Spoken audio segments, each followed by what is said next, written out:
Therapy Army. What's going on, Therapy Army? Welcome to United Real Therapy. Let's be having ya. Let's be having ya. Derby day tomorrow. Derby day. Big game, big pressure. But yeah, more pressing issues to talk about tonight, people. Big up to everybody. Big up to Nat. Poor Donny just can't catch a break. Wish him speedy recovery. Speedy recovery and no setbacks in his recovery. Speedy and no setbacks in his recovery. There you go. Big up, Natalie.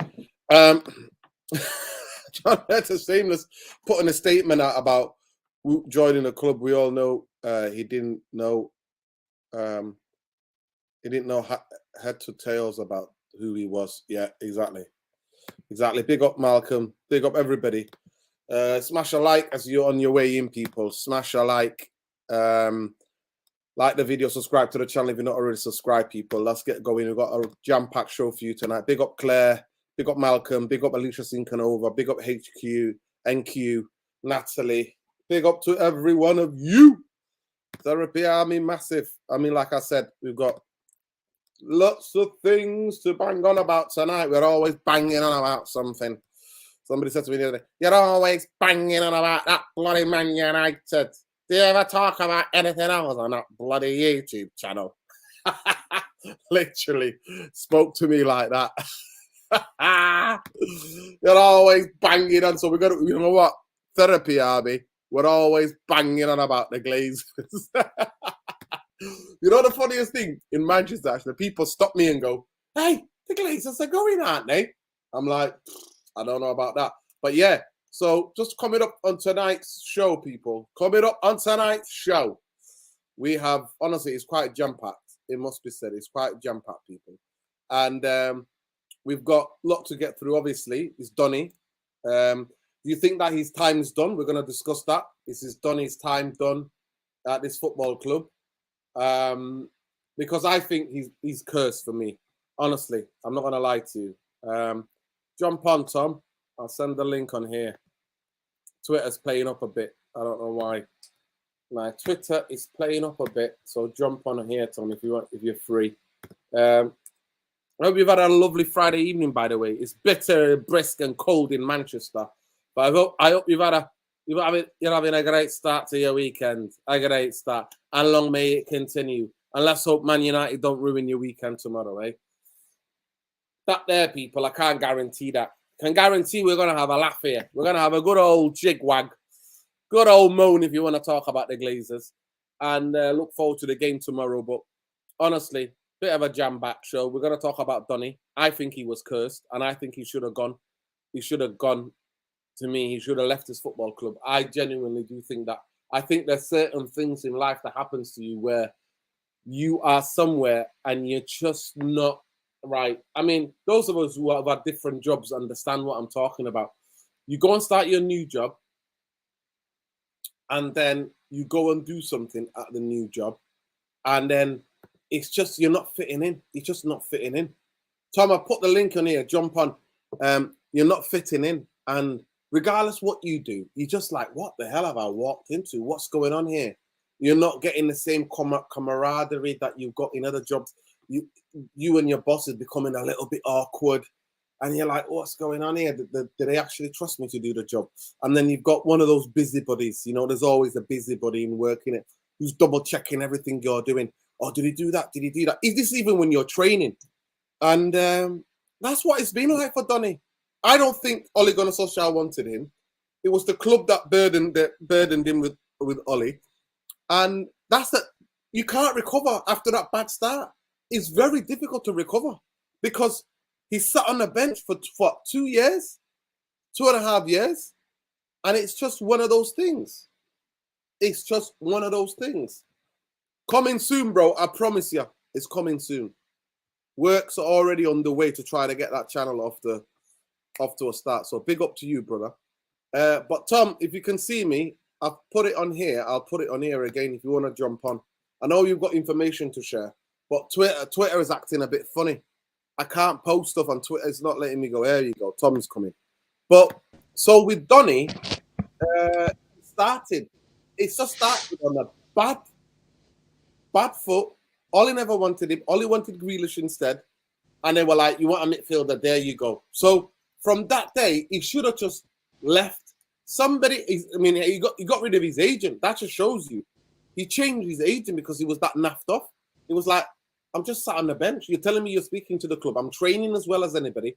And it was surreal because people like Shaw and that will come out despite what Ollie's saying, would come out and go, oh, Donny's brilliant professional. He trains so well. We don't know why he's not getting his chance. And that is just to interfere. Tom, come back a minute.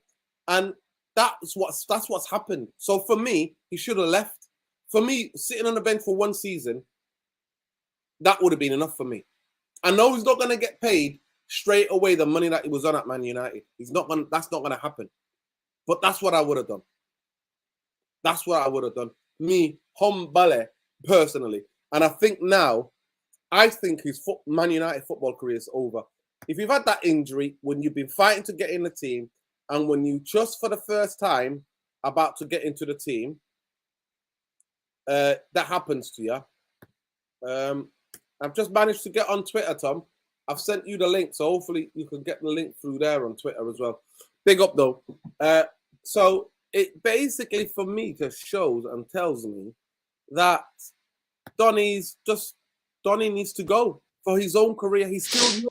He can still make himself a name in the game, but you know everything against you. Soon as you get a little bit of just momentum of a couple of games, and in that game he was doing all right. He was playing well. He was doing one touch.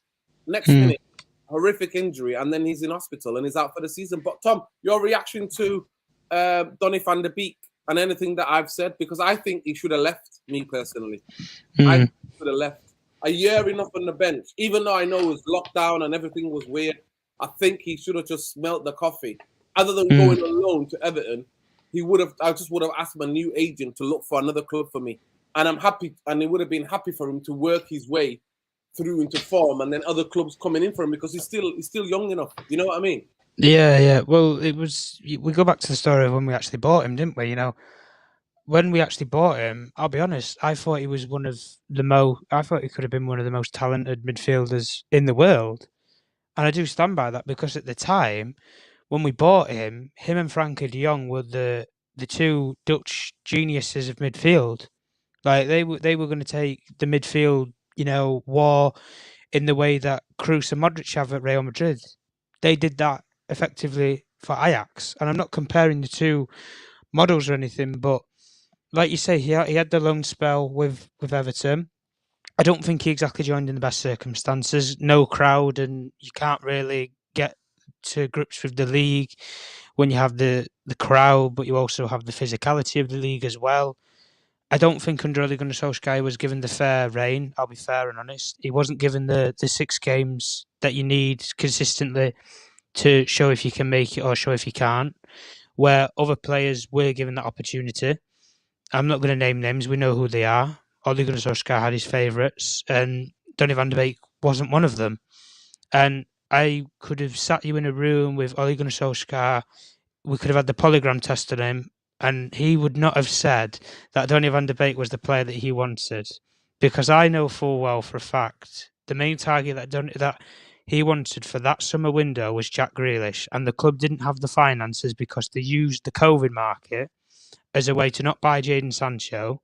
Ergo, they couldn't then buy Jack Grealish for £100 million, which went the following summer to Manchester City. So they used it, and they played devil's advocate and they used it as an excuse. And with this player, I think at the end of the day, yeah, he's had this long-term injury and stuff. I think we need to support him. I will say that. I think we need to support him. Him and his family, they need the utmost support and care because, love it or hate it, he is a Manchester United player. And at the end of the day, I think he needs to look at I think he needs to take a book out of the Glazers tune, to be honest. We need to look at strategic alternatives.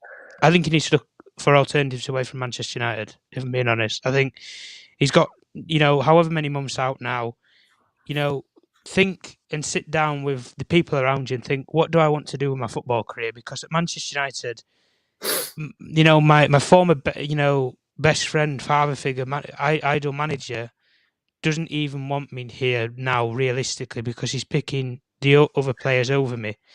And when you look at that from Donny van de Beek's perspective, I think ultimately that shows a sign of I don't really think I fit in. And listen, there's some players who come into a club, they fit in, and honestly, they're like furniture. Martinez is a great example to use for us. But then there's some players who come in and they just can't grasp it. They can't grasp the expectation. You know, we've had it before with Wilfred Zaha, players like that. They've gone to such as Palace and they've excelled. So Donny van der Beek will find another club out there. I'm sure of that, even with this injury.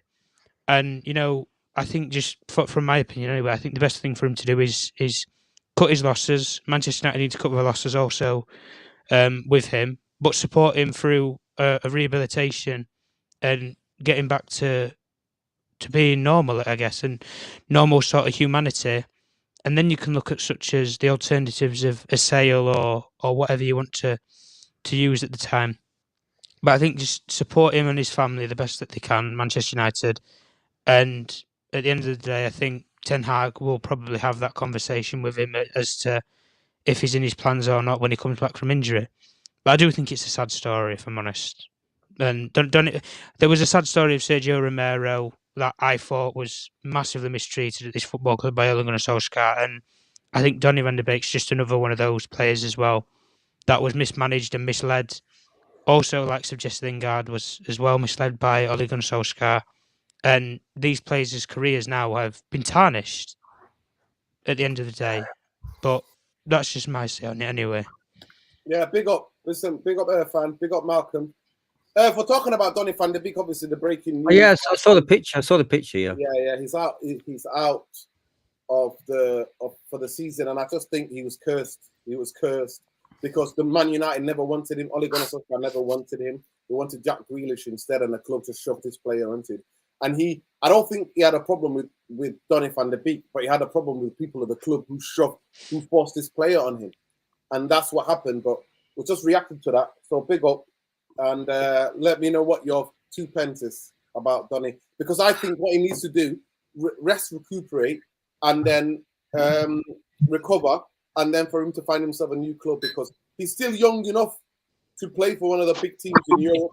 He's still young enough to come back and have a career. It's really sad, to tell you the truth, to see him in that hospital bed. It took it to a different level, you know. I mean, I was sort of like, I knew he'd been treated badly. I knew the poison of Manchester United had messed him up. Yeah. Right, sorry. Yeah, I knew that the poison of Man United had messed him up, and then I actually thought when Tenhag came, I thought, okay, Dutch manager, Dutch player, he came from Ajax, he was his previous manager. I thought he started getting a bit of good luck. I thought, you know, that was his time to, you know, to get back on track.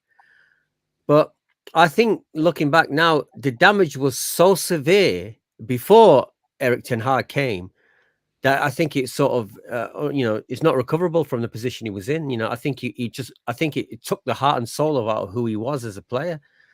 I think it damaged him internally, and you know, I'm surprised it hasn't happened to more of our players. To tell you the truth, he's just the one who suffered the most I can think of. And again, this is all on Man United. This is not on him. It's all on Man United. You know, Ole messed him up, completely messed him up. You know, destroyed him as a. You know, destroyed his sanity, I would say. I mean, imagine if if we were Donny, you know, you saw what the hype was playing for Ajax. Ajax gets to the semi-final of the Champions League. Everyone sees this super young, super fast pressing, you know, fast passing, dynamic Ajax team, thinking, wow, there's no superstars in here. You know, Dusan Tadic up front, etc. You know, look at these guys, and we thought, wow, we're getting one of these really skillful, gifted players that we could use. But no, I mean. He must have thought, well, how come I've come here? What have I come here? What they bought me for? And then having no idea of how toxic and how poisonous the management is, you know, the so-called director of football and the owners, thinking, my God, wow, you know, why didn't somebody save me from this? And then like watching him and thinking he's had little bits of moments that have been pretty good, but he's just not been able to sort of impose himself to think even to get the fans behind him and say, yeah, I mean, I hear people saying, when I read the other fan channels or, you know, reporters' notes about him saying, yeah, you know, he's okay, bit part, nice, you know, they're sort of polite to him, but no one, if the fans are really saying, yeah, we really need him because he's an amazing player, I think it'd be different. That's what I also find very sad, the fact that no one's really on his side. Just people feel sorry for him. But I don't think he wants people to feel sorry for him. I think he wants people to respect the fact that he's a top player, and he'll show you one day he's a top player. It just mightn't happen at Man United. As for leaving, it probably is the right thing to do. Although I'm not sure if I was working for Man United, I would give him another chance. I would say, okay, you know, I'm going to give you a proper chance if you prove it that, you know, you deserve a chance to get in there. And, you know, obviously a lot of people disagree with me and say no. And you're thinking it's better for him to get out of this toxic. No, listen, it's better for him to leave this toxic football club. I'm not going to lie to you. It got so bad, what you said before, that Luke Shaw was coming out in press, like just being interviewed after games, talking about Donny going, he's a fantastic trainer. Because people put it out there, you know, these like snide journalists put it out there. Yeah. He's not doing it in training. That's why protecting Ollie, because that's why Ollie's not picking him. He's not doing it. So it became that bad where actual players were coming out saying, no, he's a fantastic trainer. He trains really well. But Malcolm, big up. I love to everybody in Rwanda. Donny van der Beek, I personally think he needs to recover, recuperate, and then find himself a new club. I think that even if he has to start somewhere like at Valencia, somewhere maybe in Napoli or in Italy or something like that, like a team, or even going back to Ajax to go and then go again to get a bigger move. I think he has to do something, or even go into Germany, because I think he's cursed. There's certain things that are cursed. But what do you think? Do you think he should come back and get given another chance? Or for me, I'm not talking about Man United. I'm talking about him. He's one player. I know you're coming from a person. You're coming from a human being perspective. I get that, Nuruddin. Yeah, I do get that. So for me, it's just that it started really badly, and it went from bad to worse to now extremely bad. So, but it destroyed his confidence. Or it destroyed him internally. It destroyed him, and I understand, especially like all that happens when you sign for Man United, and then lockdown happens, and then rest of it's history. You're isolated in the city. You don't have not many friends or family. Go ahead, Malcolm. What do you think, Donny? Do you think Donny should get fit and then find himself a new club? Forget about Man United, because it's just been horrible. Donny, bro, man, sad to see, mate. Honestly, I don't think I've ever seen such a football player go through so much trauma. Really, you know, from my time I've watched football, I don't think I've ever seen, you know, a footballer come to a club and face this much bad luck ever. It's crazy, and it's sad that, you know, he's having, you know, to, you know, go through that, and then also at the same time try and be positive. But then, you know, even trying to be positive, like, it's not, even sometimes being positive doesn't really, can't really fix a lot of what's going on. So to me, I think Donny just needs to, you know, he needs to go out, you know, reassess himself, you know, even honestly to a point, even just maybe find a new club, or, you know, maybe just, I don't know, maybe just, you know, going to, you know, rehabilitation, you know, for some time, really, because I think right now it's not looking good for him, honestly. It's not good. It's not looking good for his career, and it's not looking good for him, you know, as a person, as a human. You know, there's what we call, you know, well-being, or, you know, like, this is literally hurting him as a person, like, eternally. So to me, I think he just needs to go out, you know, rediscover himself, because I don't think he can do that. I think he can choose Germany, Spain, Italy, go back to Ajax. I think he could do that, and because he's young enough, I think somebody else can come back for him again. But I don't want to spend too much time on it. Do you think all right, sorry, can I just interrupt 1 second? Can I just make a point? I'm with you, but what reason my thinking is because Ten Hag is there. If there's one guy that could help him possibly right now in professional football, is his ex-manager. I would, if it was somebody else at the team, I'd be saying, let's get rid of the guy. It's better for him. But because Ten Hag's there, I think he's the only. Ten Hag made the guy. I think the ship has sailed there. I think that ship has sailed. No, but can I just say something? like to me, I don't think Donny even knows who he is anymore. Like I don't think he feels that he's the same guy that he was from Ajax. No. He. I don't think he knows that. I don't think he knows who he is anymore. Like Donny back in Ajax, the guy, free flowing, playing the attacking, probably the best football on the Tenhag at Ajax. You know what I mean? Knocking out Juventus, knocking out Real Madrid. Going to semifinals. You know what I mean? That Donny, and that was the Donny we thought we were gonna get. But obviously, with everything that's happened, like I don't think he even knows where he is right now. From not playing a lot, from barely playing any games for the past 2 seasons to going to a hospital bed. Yeah. Listen, Malcolm, it's crazy. So that's why I think he needs to go. I don't think even the thing that Tenhag here matters anymore. I think certain things are cursed. You just got to accept it. I gave the example of starting a new job somewhere. We've all been there, those of you who are old enough, where you start a job somewhere, it goes from the first, you have a first bad day, and then it just starts getting worse. You're not clicking with anybody at work. The manager is not the same kind of person who maybe interviewed you, and then it just goes bad to worse, and you just think, you know what? I don't feel like you don't feel loved, yeah. No, not love, but it's not working. Things are not working. You just got to move on. Life's too short. Listen, but I just want to get this windy. I just want to get this. No, and you got to move on. There's certain things that just don't work. You don't try, and all of that business. You don't do that. In life is too short. You got to move on and see you later.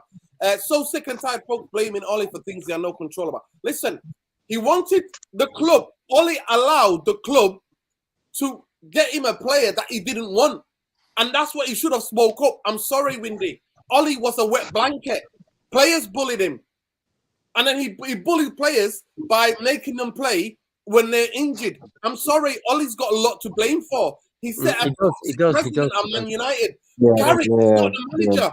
Carrick's not the manager at Windy. Nah, don't be carrying kids. Carrick was only there for temporarily. So to bring in Carrick, into this. No. Even that. Listen, Carrick was a coach even after with Jose. But the buck stops with the manager. You're the manager, and then I won't mind if we had an amazing midfield, but you served us up, Fred and McTominay for 2.5 years. And you're telling me that Donny van der Beek could not give, if he was giving 7 or 10 games in a row, would have given as much as would have given so much Fred and McTominay. That is laughable.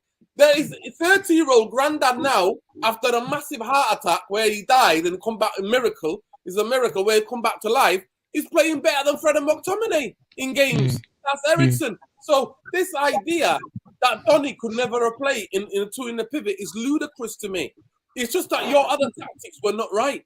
Your other tactics were not to keep the ball. But anyway, we've spoken of Donny. Donny, get well. We hope you to get speedy recovery, like Natalie said before. We wish you a healthy and a speedy recovery quickly, and then hopefully you and your agent can find a club. I think you're still young enough to go maybe one step back with a certain European club to go 2 steps forward. You still have that. You're still young enough, and you can recover. I just want to move on to workers. One more thing, please. Just one more thing. What I was going to say is that I think even before finding a club, I think he just needs to work on himself. Just rediscover himself. But that's it, Malcolm. I don't think he can do that at Man United. He has to go and do something else, mentally recover somewhere else other than Man United. Yeah, but I'm saying get away from Man United. Just be with himself, not in another training ground in Manchester, not someone just maybe go back, come to the Netherlands.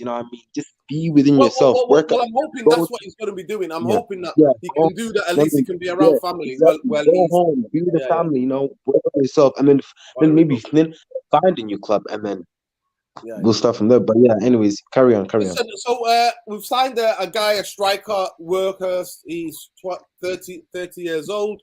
He used to play in the Netherlands. Played for Wolfsburg. Played for Burnley. Only scored 2 goals, but obviously Burnley was a struggling team, and we can't really test him on that record. Let's say his name again, Nuruddin. Wout Weghorst. Wout Weghorst. That's it. Weghorst. It's like a V. The W is like a V. Yeah. That's how they do it. Yeah. Verkos, and he's going to be playing. Unfortunately, yet again, this football club, the levels of incompetency is incredible. The things that can't fly, even at your friend's cafe when you're helping him out with a couple of shifts. You're doing a couple of shifts, right? Things that can't fly are flying at a club like Man United. They knew that Martial was struggling with an injury, or he didn't train for a couple of days, and he only trained today. And all they had to do, Irfan, is just get this guy over the line and register him, because he doesn't need games to get going. This is not like he needs a preseason. This guy played at the World Cup. He's already playing and banging it in for Basistas in Turkey. Next minute, the guy even registered him in time. The deadline was midday today. Midday today to register him. I mean, talk to me, guys, please. The levels of incompetence. Yeah, but what do you say to that, Tom? What are the people? Who the F are these people? How do they look at themselves in the mirror? How do they think? You know what? When honestly, those of us who worked at certain places, I'm sorry for having to bring it back with. You really want to do a decent job for your own pride, for your own personal pride. You want to do a good job. Yeah, absolutely. What's going on here? But we don't have negotiators. This is the problem. We don't have people who can iron out contracts in 5 minutes. No, Tom, I'm not. Tom, that's why Samuel Raises Lockers is now talking and saying, "Oh, it's Andy Boyle, Andy O'Boyle. It's the guy behind Andy O'Boyle. We've not heard anything about for months. So suddenly he's come out of the woodwork and he's doing all this work. From what I knew, he was being brought in to run or set up the sports science department, which we still don't have. He was going to help the Spa and youth development, which has done nothing and we've seen no improvements of. And he's going to project for a new stadium and a redevelopment of Carrington, which was already being done and the plans were already being put in place before he was even employed. So what the hell does he do? What is he, the security guard or something? He's probably John Murtaugh's private secretary or his bodyguard or whatever. That's all I see it as. All this crap about he's involved with negotiations and this, that, the other. Wow, you've negotiated a deal with 3 clubs. Yeah, it's very rare, but wow. It's not exactly a hard thing. Besiktas would have happily taken a couple of million off your hands to terminate the loan.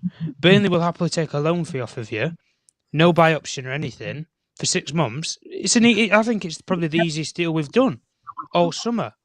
Even the Ericsson deal, I think, is harder than trying to negotiate this deal. And Ericsson didn't even have a club that he had to negotiate with. And I think that deal was easier than getting this Weghorst deal done. But ultimately, we don't have the incompetence. We have incompetence as the people who are running the football club. And do you know something, right? I think it's very telling with Tenhag, because whenever he gets questioned about the ownership or any sort of links, he distances himself from having to deflect from the Glazer family or even having to deflect from the director of football. Because the one thing he always says when he gets questioned about the operating of the football club is he always goes back to the same point of, I'm in control. Me and my team got the assurances over player recruitment, over development, and over our future plans. And his future plans that he agreed upon was a 3 to 4 year project. That was before he even said that he was going to accept the job. So at the end of the day, when you put things in place, and we know these people backstab and things like that because we've heard it with other managers, but these players, and it's been massively reported on, these players are not going to turn on another manager because for once, these players see something in this manager that they have seen differently to the rest. And it's not just one player who you're seeing the upgrade in, you're seeing it in a lot of them. And that's the difference in the communicator. But the incompetence of not being able to negotiate, get a deal over the line before midday, I mean, it's ridiculous. He's been in the country 48 hours and you've butchered a deal. Cody Gakpo, Liverpool had to pay a fee for him. They had to balance the checks to get him. They got him in 48 hours. And he would have been registered to have played the game when he got into the country. But Felix. What do we do? Felix, this is what I mean. Felix, he registered late. I think they got that deal over the line with 20 minutes to spare or something before the deadline for Fulham. 24 hours. I mean, as Claire says it here. Berkos can't play tomorrow. Where you used to listen. It's honestly, I'm not lying to you. It's like, I'm not gonna lie to you, it's like an open goal for them. And the maddest thing, you know why I knew that they weren't this deal wasn't gonna be? It's a loan. Loans are not meant to be. Man United would try to play hardball over giving 3 million to Burnley and 2 million to bloody Basisca. It's like, it's 5 million. You're playing hardball. Like, and they were briefing journalists 3 days ago saying, we've got other options. It's the most. Wait a second, wait a second. Let me ask you a question. So, I read earlier in the week that they had to get the deal done. Was it before midday yesterday in order for him to register? Midday today. Was it midday today? Today, yeah, for him to be registered. So wait a second. So you're saying that they were so slack they couldn't get that done when anyone else could have got it done? Yeah, ridiculous. I don't know how that works. I mean, Tom, what is this? No, I'll explain to you how it works, right? You get everything sorted out. So this player, as soon as he heard that Manchester United were interested, he told Besiktas, please let me go. This is a chance of a lifetime. I want to go and play in you hardly ever get, my team play in the championship. Obviously, they don't want to pay my wages. So that and the company's got new ideas. He didn't want to play through me. So please let me go. And that's what he did. Now Batisca played hardball because United thought they can just go, oh, the player wants us to come, it's a loan. No, you have to negotiate. You pick the worst loanee because it's over 2 clubs. You have to negotiate with 2 different clubs. And I knew Man United, like everything else, like slugs. They move like slugs. There is no move. Every transfer, they drag it over the line. I can tell you 2 transfers Man United didn't drag over the line. It was, guess what? We got Eriksen on a free and we dragged it over the line. Eriksen, he didn't even have a pre-season. The two signings we didn't drag over the line was Malacia and Casemiro, was it? That was it. In a long there was a simple, yeah. In a long time. And nobody, the reason why that is, Irfan, we robbed Malacia from Lyon. We offered him more wages and offered more money to Feyenoord. And the other one is that nobody in their right mind, no top European club, were going to pay 60 million with 10 million add-ons for Casemiro at the age of 30 and giving him a 5-year contract. There was no effing other offer on the table for him at that time. Nobody in world football is paying that. Nobody. And that's the reason why that went over the line, right? Okay. Yeah, that's believable. I believe that completely. I believe that. So this is why now all they have to do is make sure to get him registered for at 1 o'clock at the latest. I think they give you like a 20 minutes or half an hour discretion if you're nearly close. You know what I mean? They give you like 20 minutes or half an hour. Like the transfer. If you got some of the transfer done, you know what I mean, by 11 o'clock or 12 o'clock when the transfer deadline is, they give you like, if the majority of the work is done, they give you that half an hour, a little bit of leeway. Do you understand what I'm saying? Yeah. Very human thing. So they couldn't even get that done. So wait a second. The flight from Turkey is 3 hours. About 3.5 hours, roughly. Yeah. I've done it recently, so it's about 3 hours, 3.5 hours. On a private jet, I mean, it's quicker, isn't it, than commercial. He left yesterday. He was in Manchester last night. Hang on, you're muted, Nuruddin. No, he was in Manchester last night. He arrived yesterday. Wait a second. He's having a medical, which takes how long? So the medical takes about a couple of hours. Right. Okay. So, and then what else? What else could have held it up then? He was in Manchester on Thursday evening. Huh? He was in Manchester on Thursday. So what do you think the hold up could be apart from the incompetence? What else could it be? It's just pure incompetence. Like they didn't do. Listen, if you know that the thing is being agreed, if you go on check stamp, it was Wednesday where we were told that the deal is done, everything is over, is agreed. He flew in yesterday afternoon, right? There was footage of him at the airport in Istanbul, one of the airports, flying into Manchester, right?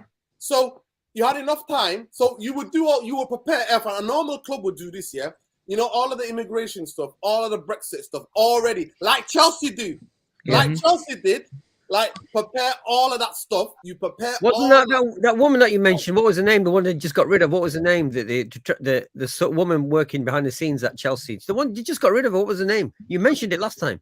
Yeah, I forgot her name. What was her name now? But listen, Everyone It was talks that- about her being yeah, really yeah, it was that solid. ruthless listen, the one, biggest wasn't thing it? is forget Yeah. Chelsea.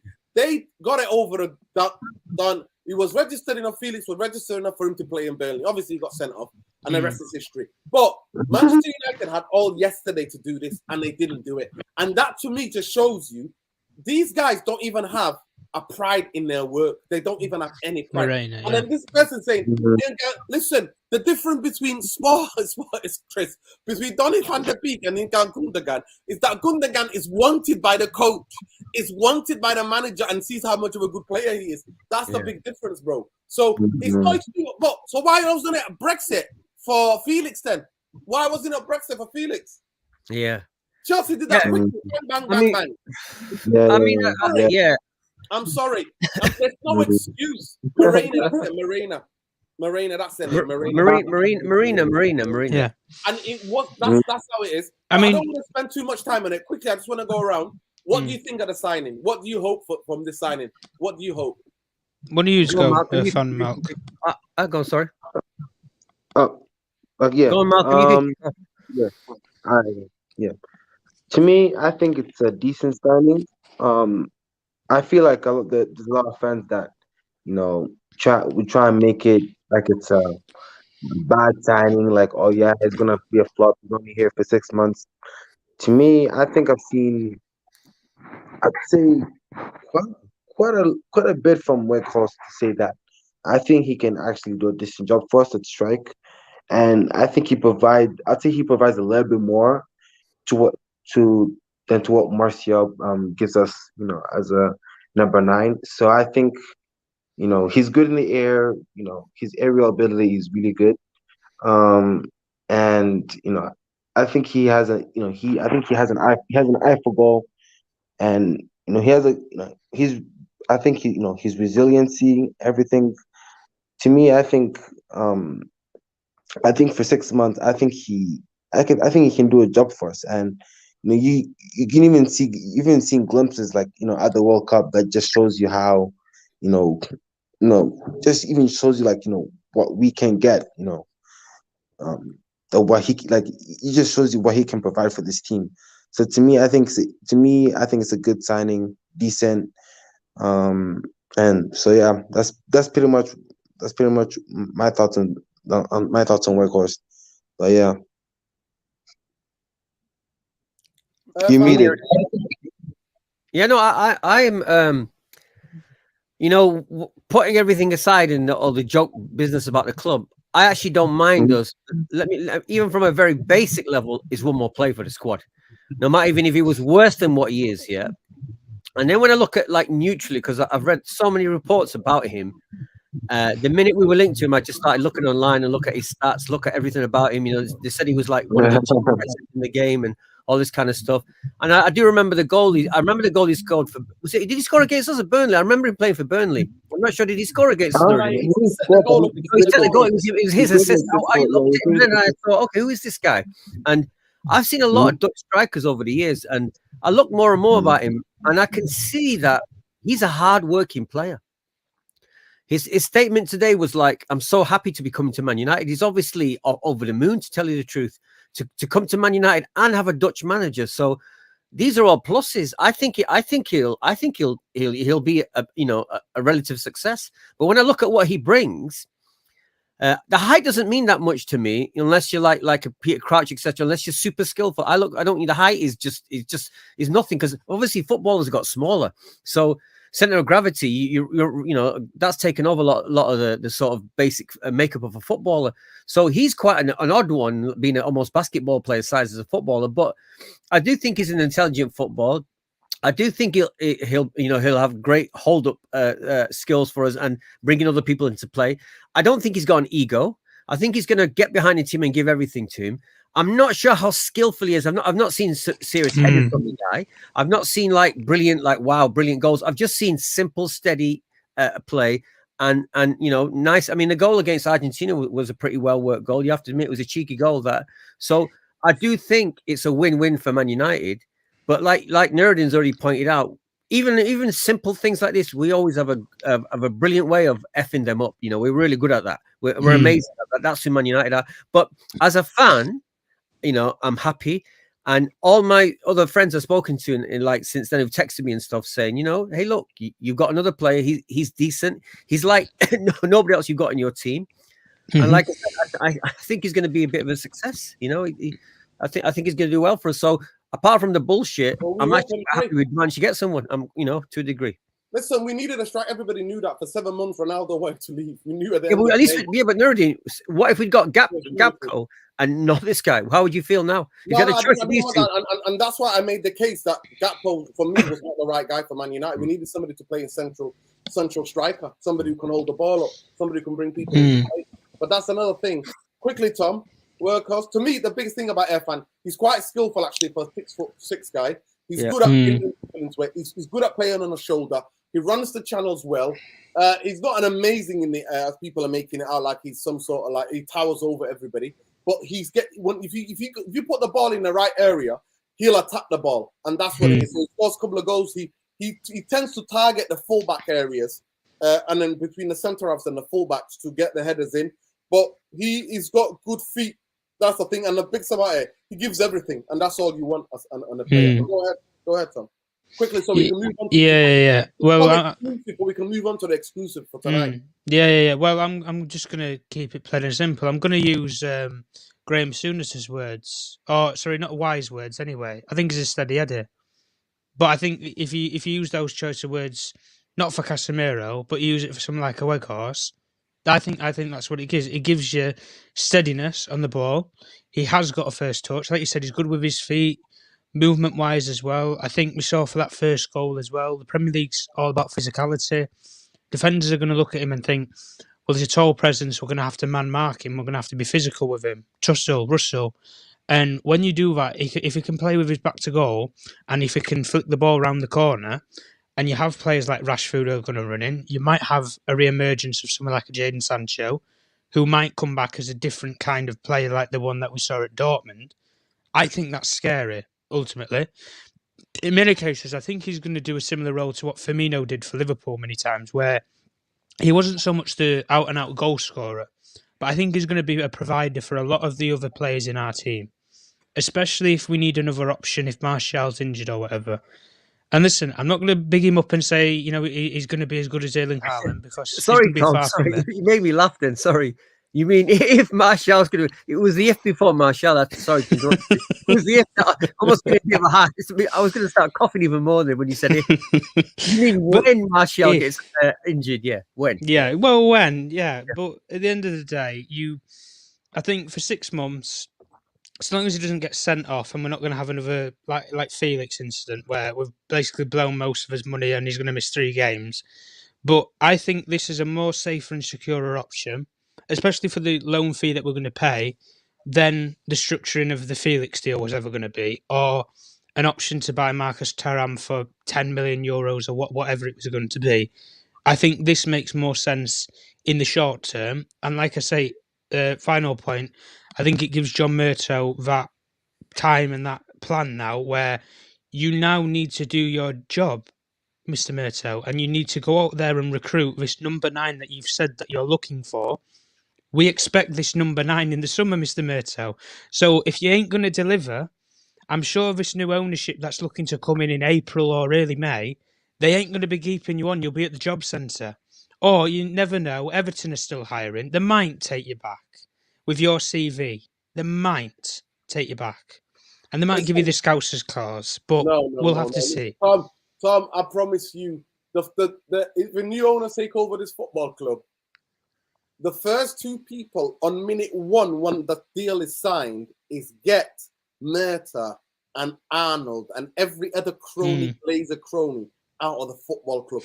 Take it with you like you're clearing your desk. That's how it's going to be, Tom. I'm not here for this. I've seen enough. I've had enough. Trust me. I've had enough. My blood pressure can't take it. I do not ever want to rely on John Murtough to do me anything. The guy's a Scouser. I don't care what anybody tells me. What people were telling me. Nuruddin, come on. No, Irfan, I'm not having it. Nuruddin, Irfan, look, I'm not having it. your Scouse, your anti-Scousers is not good. No, It's mate, not I'm good. not having It's it. not I'm good not. at all. Listen to me. I do not want It's not any good. Scouser. I do not want any Liverpoolian because when from you're born, if you support Everton or you support Liverpool, you choose to hate United. That's No, what you are. Nuruddin, That's what you're you full of shit. are. Sorry, no, I'm you're full of sorry. crap. I'm sorry to It's say, you're full of conditioning. crap. It's You went conditioning. to Liverpool I'm not having University, it. for God's sake. You I'm went to not Liverpool having it. I University. don't listen. You went to Listen, Liverpool University. What are you talking about? I did. You know what? And what are you talking about then? If you hated I them don't that want much, you wouldn't even Scousers go to Liverpool. running my football club, Irfan. I don't want Scousers running my football No, club. What do the rubbish, fans think? rubbish. You were at the game, right? When the All right, referee so why did we buy Wayne Rooney then? Why did we buy Wayne Rooney then? Listen, he wanted Fucking to. hell, He you're knew. backside. Listen to Fucking me, rubbish you are. Wayne Rooney knew the only club that where he can win big trophies Ah. are what? Man United. Oh, You think he was Nuruddin, going to go come to on, stop Newcastle? it, man. What was Stop he it. going to win at Newcastle? Newcastle Nothing, was the only nothing. team that came in for him. Nothing. What was he going to win? I need to mute. But this What was is he gonna win? irrational. This Scouse No, thing mate. is irrational. You It's don't highly get irrational. it. Right, it is. We and me Football and is you not both know rational. loads of great Football Scousers, is loads of not lovely rational. people. Yep. Football and emotions of football is not rational. I do not want John Mehta, that prick, anywhere near my football club if we get new owners. That's it. I'm not here to argue about it. That's how I feel. You could say whatever you want, and it's not. And exactly the same thing about Woodward as well. People were telling me Woodward was originally his family are from Liverpool. I don't give a damn. I don't want any Scousers running Man United. I don't want it. I do not want it. To play for Man United when you're a professional like Wayne Rooney and you want to win trophies and you're in a club full of winners that want to win the big trophies, there's only one place to go, and that was Man United. Right, Nuruddin. Right, Nuruddin. But look, my generation. Yeah, but wait a second, Nuruddin. John Mehta, Ed Woodward, Richard, all these can fuck off and leave Man United. Nuruddin, let me just say, in what the 80s, so many Mancs I grew up with, yeah, all supported Liverpool. You will not believe how many Mancs born and bred. So, and you'll have Nuruddin, you'll have Scousers. You'll have Scousers who support Man United as well. You know that. You'll have Scousers. You can call me irrational all you want. There is a reason and a tradition at Old Trafford from when I was 10 years old till the game I'm going to go tomorrow. Anytime if the referee is like against us and gives lots of fouls against us, we all sing. What does everybody sing in the stadium? You Scouse bastard. You Scouse. I heard it at Everton. I heard it at Everton every 5 minutes. I was embarrassed hearing it. I won't lie. I was embarrassed hearing it. And I'm telling you now, you will never get any Liverpool fans ever wanting Manx to go and work at Man United, to go and work at Liverpool. It's just, we don't do it. We do not do it. Irfan, there is a reason. There is a reason why players don't go from Liverpool to Man United. No, I get that, Nuruddin. I get that. Listen, where does that come from? We don't. There is these things that happen. You do not let Scousers come and work at your football club, especially at a recruitment level, when you've already got Ed Woodward or people think you mean Nuruddin, let me tell you, Nuruddin, you mean if they turn out to be spies as well, yeah? If they turn out to be spies, yeah? Call me irrational all you want, no problem. I'll take it. I'll wear it as an absolute badge of honor. I'll wear it. Everybody knows when you go to Old Trafford, referee giving decision against you, he's a what? Scouse B word, man. That's what it is. Yeah. That's what everybody sings. And then the next song that we sing, Fergie was right, the refs are. Fergie was right, the refs are shite. That's what we sing. That is the things that we do. Because we knew, Man United, there is a hatred like no other club ever in my lifetime supporting Man United. The hatred that was for the success, how successful United have become, for when we were dominating, the hatred from everybody who was not even into football, hating on us. And then you want me to accept the guy who's born in Liverpool to do the most important job, which is recruiting footballers. Okay, yeah. But remember, they had so much success before we had the success in the 70s and 80s. They had pure success. Remember, we hated on them as well. Listen to me. I know for a fact that Liverpool, they will never accept a Mancunian born as the director of football. They will never accept that. Never. No, I believe you. I do believe you. I do believe you. Never accept that. Yeah. He just don't. That's the reason why you've not had in about. Who was the last player? I think the last player to go from Liverpool to United to City. I think it was Matt Busby. I'm sure Matt Busby plays. Hang on. Wait a second. Ince went from United to Liverpool, didn't he? Is that right? No. Ince went from United. No, he didn't. Oh no, he didn't. No. Michael Owen didn't either. Ince went to Inter Milan. He ran. Oh yeah, Fergie. yeah, and then to Man Yeah, United. Man United. He phoned Fergie on the phone and Yeah. said, "Fergie, I'm coming back. Yeah. I'm happy to sign. Yeah. I want to come back to Man United because the biggest thing what people forget, Ince was forced to leave Man United. Then Fergie changed his name. Ince personally told me this, Irfan. Yeah. You know Ince. He lived around. Yeah, here. I know you knew him. I know See you. him. Yeah. I remember I was doing that. I was working the dogs at a living room, right? Yeah. I covered for a brother there who's working there. And I had an absolutely in-depth length because Ince was waiting for his agent. And I had I was picking his head because he was such a nice guy, actually. Yeah. I was picking his head. I was like, why did he go to Liverpool? And it's not like he's not told it. He's told the story many times. You can go and Google it. But he told it to me. He said, listen, this is what happened at United. All that governor stuff, it was the newspapers that were just hating on me and they were hating any United player. So they wanted to create a rift between us players. He said that was all from because everybody was jealous of our success. That was one. He said Fergie didn't want to really sell me. He changed his mind because you know the money that from Ince, guess where we went to? New redevelopment of the training ground. Right. 8 million that he went for, and then last minute when Paul Ince has got the people from Inter Milan in his house, he's already told his wife. She's already getting boxes ready to pack to go live in Italy. She's already told all her family. They're already talking about schools in Milan and all of this stuff. Fergie rings him.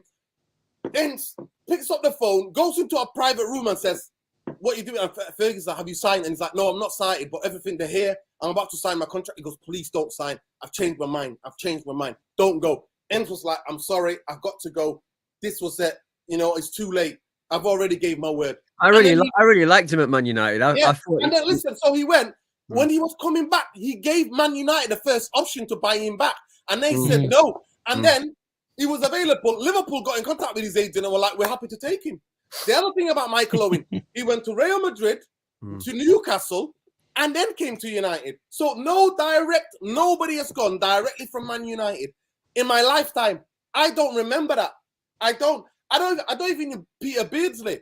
And the other way around. No, nobody's ever done that. No, nobody's directly. Apparently, from everything that I read, I mean, this is my memory.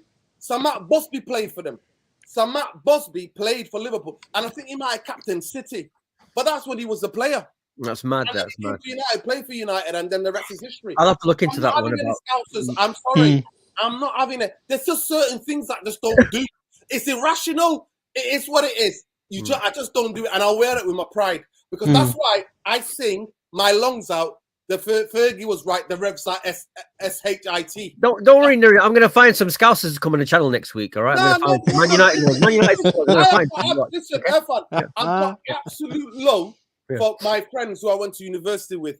I still go and see them. They still come out and Manchester. I've still got amazing friends that are made in Liverpool. I love the Liverpool because of their politics and how they stick together. They're so much like Manx as people. They're very like Manx. They're very, very similar. Football, they understand and I understand.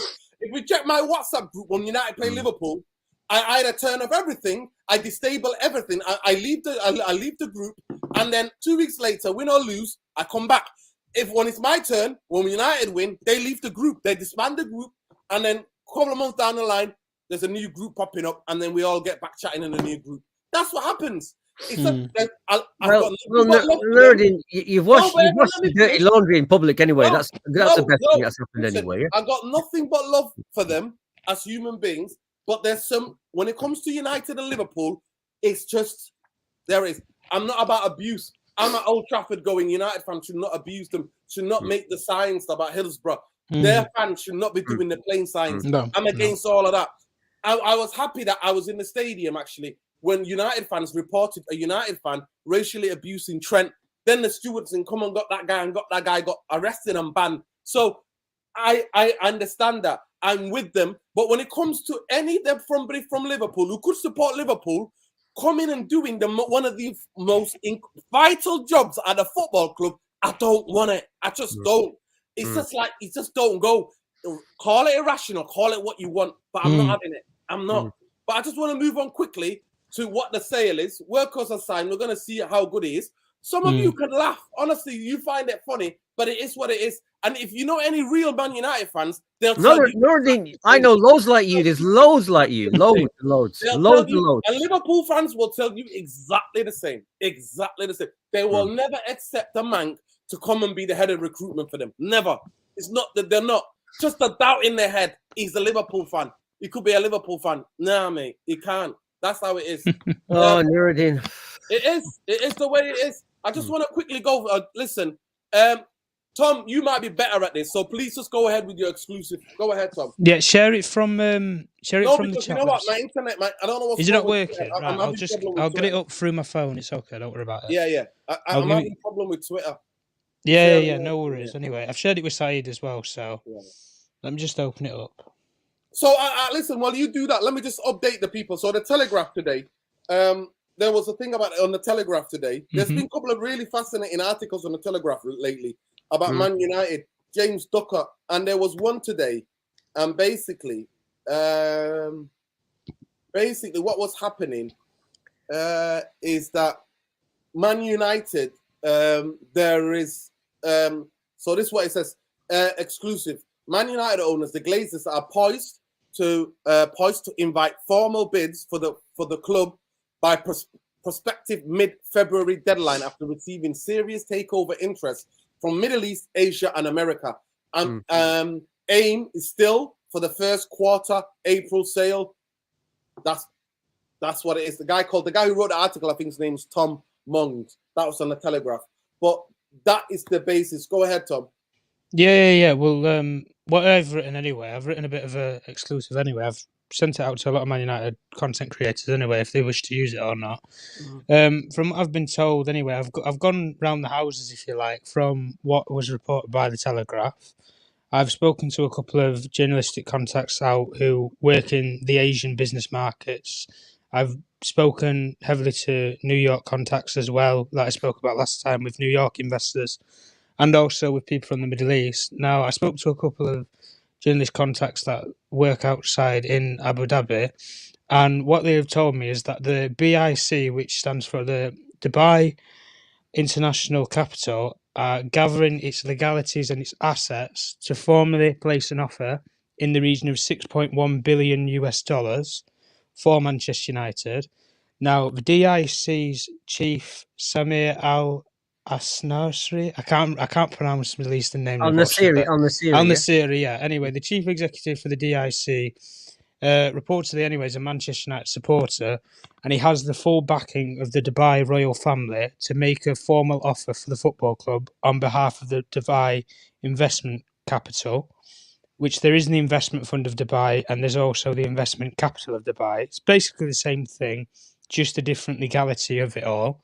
You also have a Qatari businessman, Wissam Al Mani, and his close business associates. Now, a lot of people made it when Avram Glazer was spotted in Doha meeting up with Saudi and Qatari investors.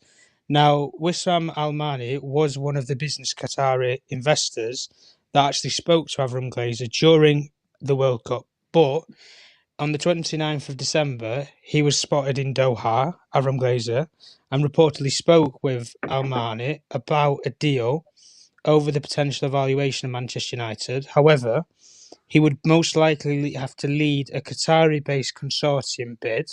However, it would not be with the Qatari Sports Investment Fund, which funds Paris Saint-Germain. It would be based on personal private sector through Qatar, similar to what the Saudi private sector officials made the bid in, that the private sector from Saudi Arabia's investors would buy Manchester United, not the Saudi Arabian Investment Fund, which funds Newcastle, when they made that interview during the summer.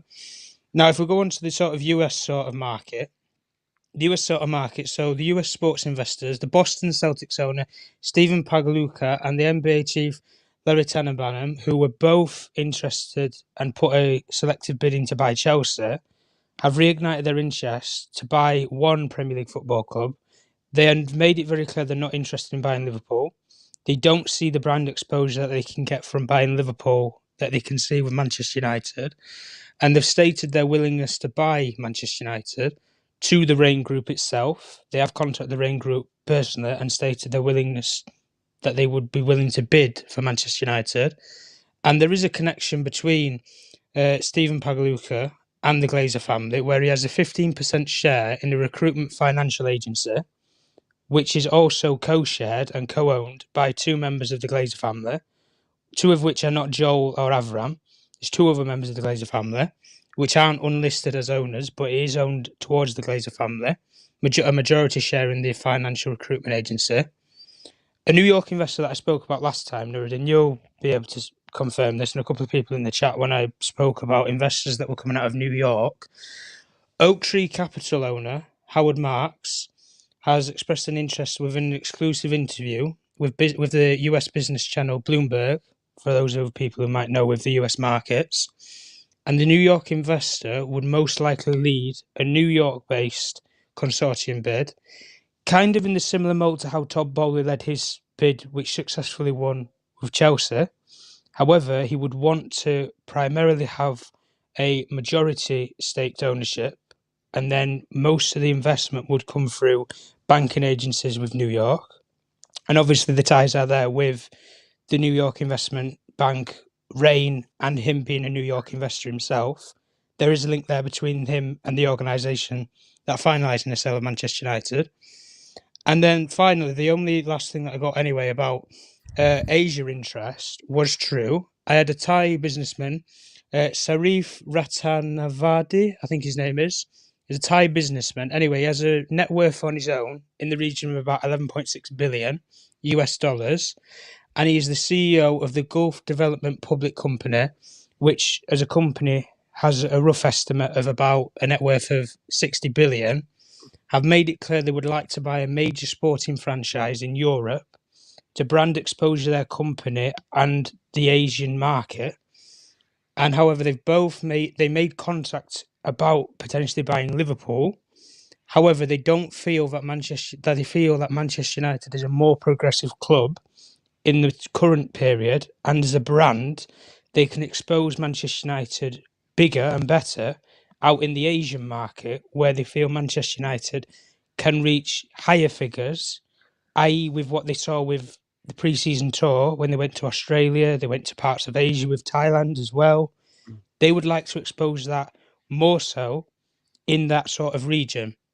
So anyway, that's the sort of update that I've got in terms of the ownership and what we've seen anyway today with the Telegraph and everything. So anyway, that's just my little bit of an exclusive to everybody. Wow, wow, nice one, Tom. I'm a bit shocked to tell you the truth. I froze a little bit. I was very cynical about ever happening, but it looks like it's going to happen. I mean, Nuruddin, what have you got to say? I have to wait and see if all of this is talk to me. So you're still at that cynical point. I'm sorry, Irfan. The day when I hear, I'll be going live straight away, screaming to the top of my head. Well, no, we'll have to have a party, and we'll run a party if they leave. We'll have to do a party. Yeah. I'm gonna listen. I'm gonna come and scream here and then join everybody else with fireworks outside Old Trafford. We're gonna have a party outside OT. No, it'll be a big party. I know and that. then Irfan, you have to do a party. Yeah, we'll do a party. Yeah, it's gonna be. Listen, big up to everybody. I just want Aaron. Can you do me a favor, please?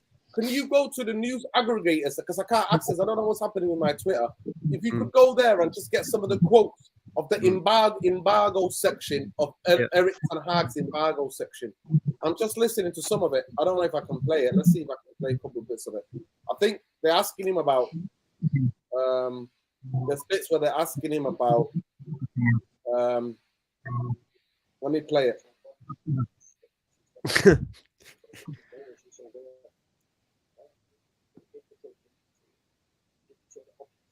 Be quiet, Nuruddin. We can't hear it. Yeah. I'm sorry.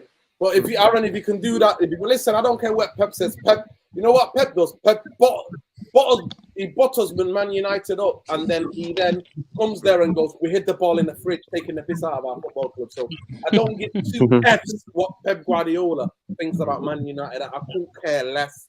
When some of these United fans go, oh, Pep, I don't care. I don't give two bits what he says.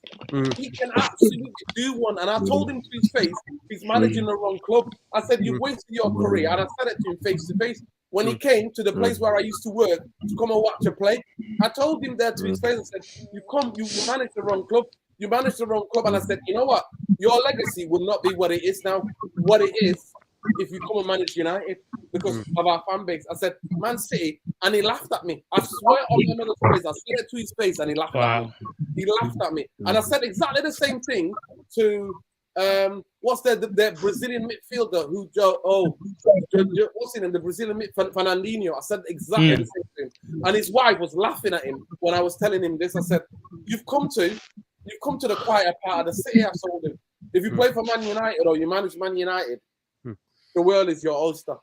You go down. But I've seen Pep Nerd in Manchester quite a few times, and he does come across as quite a nice guy to a degree. Yeah, he's chill. He's chill. But I don't listen.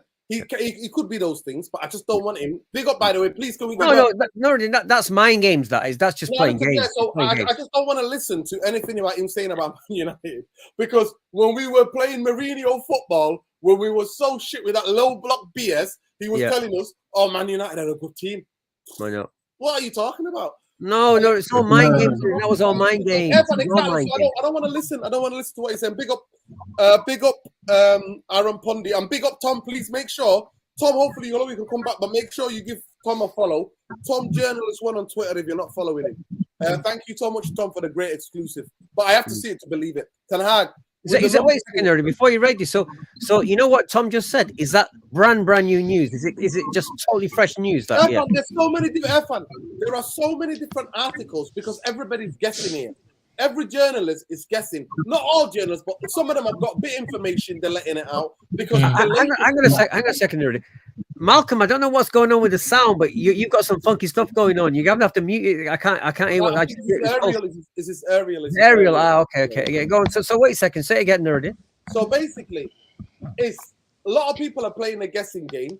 A lot of people are being told, are being briefed by Man United or briefed from the people who want to buy Manchester United, and let it be known for that because I think that's where the stage we're at. So now, like Tom said, is Asia. We knew. Tom said it from back in the day, and when I read that first article about this supposed sale, was Sky that broke the news, and on the Sky website there was an article there talked about American owners because the Rain Group is linked to Americans mainly. Is an American base. Yeah, well, it's a new Yankee investment bank. Listen, by the way, I want you to go and check out because WWE, the wrestling people, are also getting sold. And they use exactly the same words as Man United.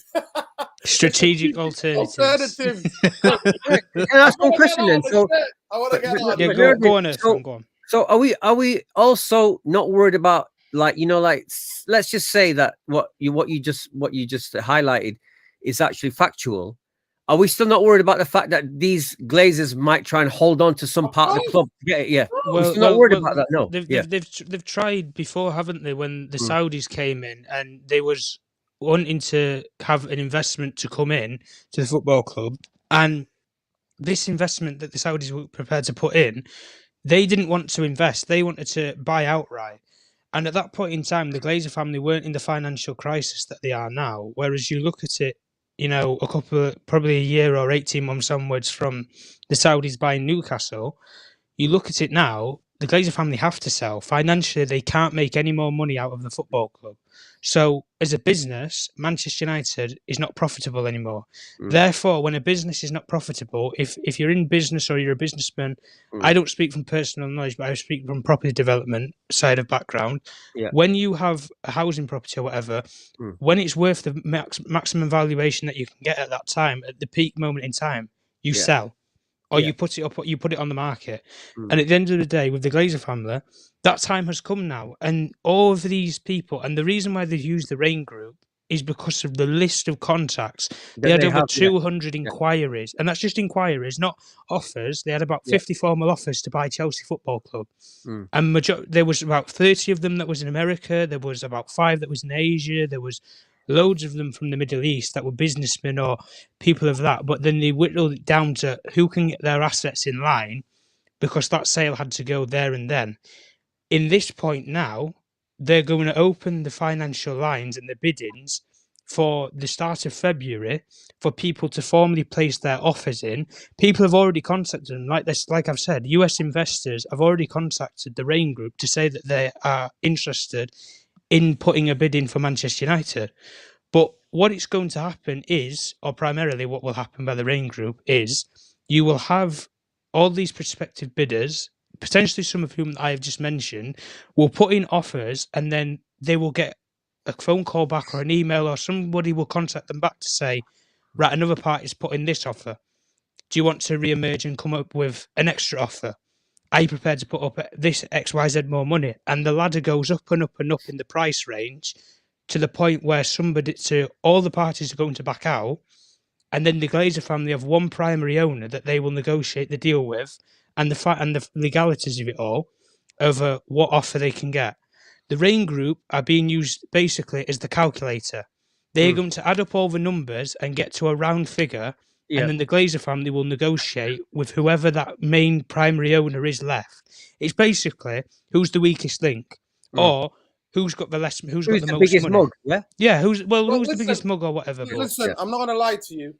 We're going to have to see it because, like I said, I have to see it to believe it. And majority of Man United fans have to, because the Qatari people came out. There was a report the other day about the Qatari guy saying that, they're looking for investment, and Man United are one of the options. Liverpool's an option. BS.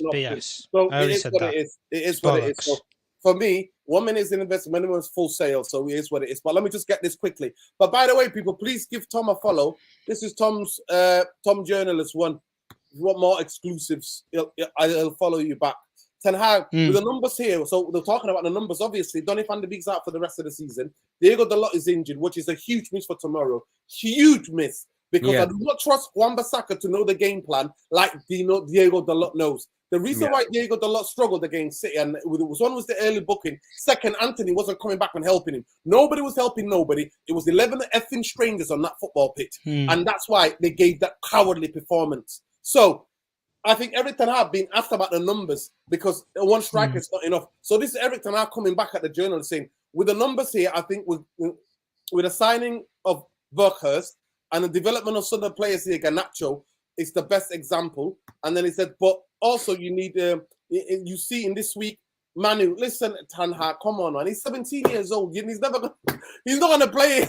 He's not going to play, right? And then he says, Pellistri, you've given Pellistri 10 minutes. He's been here for 7 months. He's had more games for Uruguay than he's had for Man United. It's absolute jokes. He can't go alone, by the way. But then so he goes about Menu and this, and hopefully they'll get minutes. To me, that's just a manager speak, that is. To me, I don't take it seriously, me personally. But Eric Ten Hag continues. The best thing I've learned from working with Pep, because obviously they worked together for about a season, I think, or just under a season. Is be proactive. Football is about results. Top football is about results. Yeah, that's what he says. But you want to do it in a certain way, a way of proactive adventure, also entertain. So that's what Pep Guardiola's told him. Yeah. So Aaron Pundi, big up Aaron Pundi, by the way. Make sure Aaron, I think DVD one, if I'm not mistaken, maybe DVD something. That's his Twitter handle as well. He says here, if you want to win trophies, you have to compete with the best, and City are the best. So we look forward to challenging them. And then he continues and says, we have a good players, but I'm convinced our players are good enough to compete all with the players from Manchester City. So yeah, that's what's coming out the embargo. And then he goes on to say, Man United needing to be brave always, to play the possession, give each other options, scanning in the right moments in the situations. Yeah. That's why I don't expect us to be playing open defensive tomorrow with a low block. Taking the right decision, go forward where it's possible, defend, be on the front foot, and that is being brave. Is this all the embargoed from the embargo section, Aaron? Oh, listen, Pep Guardiola. Listen, the guy's taking the piss out of us.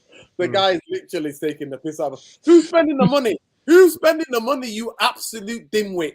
Look how he does insult our intelligence. Lukaku, Pogba.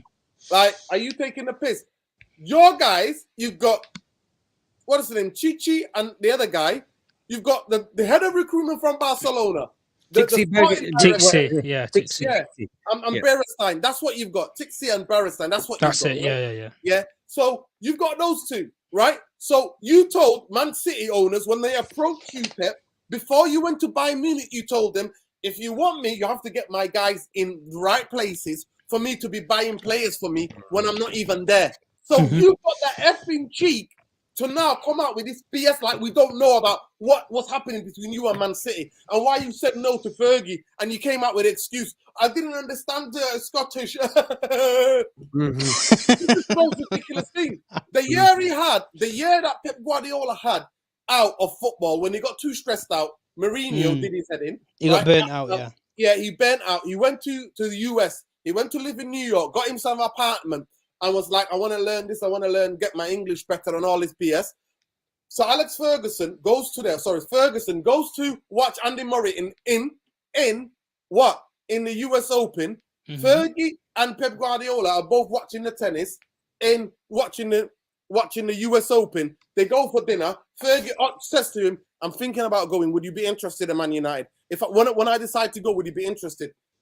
Pep tells the story. I didn't understand Scottish. That's what. But you were sat with him for the whole day watching tennis. It's absolutely laughable. So for him to be coming back saying, "I said 1 month or 2 months ago that I see something is back, back, and that people say no, it's back until it's back." But I knew it. I felt it. Oh, come on, behave yourself. Behave yourself, man. But Nerdy, come on, man. Listen, your team literally embarrassed us. To me, it is the most humiliating defeat in the history of derbies, and there's been over 100-something derbies being played. I'm gonna check now. I'm gonna check how many derbies. If I quickly just check how many derbies has been in Manchester. How many Manchester derbies has there been? It's over 100 years of something of football. The game was over in 43 minutes. So save all this balada for somebody else who wants to listen. There are some absolutely fallible United fans, gullible, as heck going, Pep Guardiola says we're back. 188 games. 188 derbies. I'm telling you now. United won 77. City won 58, 53. Right. Even the game was amateur. I'm telling you now, it wasn't 4-0 in 43 minutes. It wasn't. So save this for anybody who wants to hear, bro. Like, nobody wants to hear. But there are some gullible United fans, I'm afraid. There are. No, they just look. Fergie used to do stuff like this. He's just playing mind games. That's all it is. And he knows the fickle Man United. Some of the United fans will buy it. I'm just going to miss yesterday's show because you did it earlier, and I was intrigued to hear how people were going to react to how they're going to think the game was going to go. Sorry about that. We did it last night. We can talk about it quickly on here, guys. Quickly before. Was Tom on it yesterday? I missed it. I missed it. I was on for the first part. And you know what? Johnny let me down as well. Don't say you're going to come on and then chicken out last minute. Oh, sorry, mate. You did it a lot earlier. You did it at 9 o'clock. Yeah, because I thought it would suit people. It would suit a lot of people. No, not just you, Evan. No. Listen, Evan, when you're free, you're free. I know you're making music. I know you're in the studio somewhere or sorting out something or on the phone to New York or whatever. I didn't get home till 10 o'clock. So I thought, I started watching it. I thought, oh, shit, I've missed it. No. I had Hamza on. Check out Hamza, people. Hamza was quite good, actually, because he knew I would roast him, so he didn't. No, the reason I said it, Nuruddin, is because everyone's getting gassed. All I keep hearing is United fans getting gassed to think they're going to win. And I don't understand it. I don't understand why United think they're going to win. Well, that's just because of that result against Southampton. Is that what it was? Because they didn't have a shot on goal. Is that what it was? I don't get it. Nah, but that's why. That's why I'm always have to be the giddy watch. Somebody was like on Twitter, at least there's somebody who's been sensible. I'm like, somebody's got to, because too many people are getting too giddy. But Eric Tenhag, on being asked about what he learned from Pep Guardiola, says too much to tell. It's a lot. It's It's too short to bring 30 seconds. I tell you that. And then he goes. I don't care about what Pep Guardiola thinking. He did it more often, and we're prepared for that. If he does different things, we have our principles and our rules of football. But it's what it is. Pep Guardiola in the wintertime, it's not easy to sign players. Oh, come on, give over. This is the guy, yeah, that City bought him a centre half and then another centre half, and he said to them, they're not good enough. And then before he came to City, he said, you know those two fullbacks? They're not that good. Get me two fullbacks. Where do you think the first time fullback ever was bought 50 million? It was Man City in the Premier League. Yeah. Come on, give over, man. Well, they had the record for a while, didn't they, when they bought Cancelo? Was it Cancelo or they bought Walker, wasn't it? I can't remember. Yeah, it was Walker and somebody else. From Spurs, yeah. Yeah, and somebody else that they bought. So it is what it is. And then they changed the guy that they bought and then bought the other guy, Mendy, who's now in trouble with the law. So it is what it is. It's what so I don't care, Pep. I do not care. But no, Pep Guardiola can talk about January window or summer window. Listen, Pep, you've effing got 2 teams that your actually second team might be threatening 4th place in the Premier League. That's how good your second team got 2 teams. Yeah. So stop effing gaslighting us because this is BS. This is BS. Aaron Pundy, I'm just reading this, bro, because I'm to respect you for getting it for the trouble that you've gone to. But this is just laugh. This is like, oh yeah, Pep says it's difficult, it's difficult. Was it difficult for Liverpool? Was it difficult for Liverpool last season, the season before? Was it difficult? No, it wasn't. When you got certain things, you go is it difficult for multi-billionaires to buy players for 20 million or 30 million? Yeah.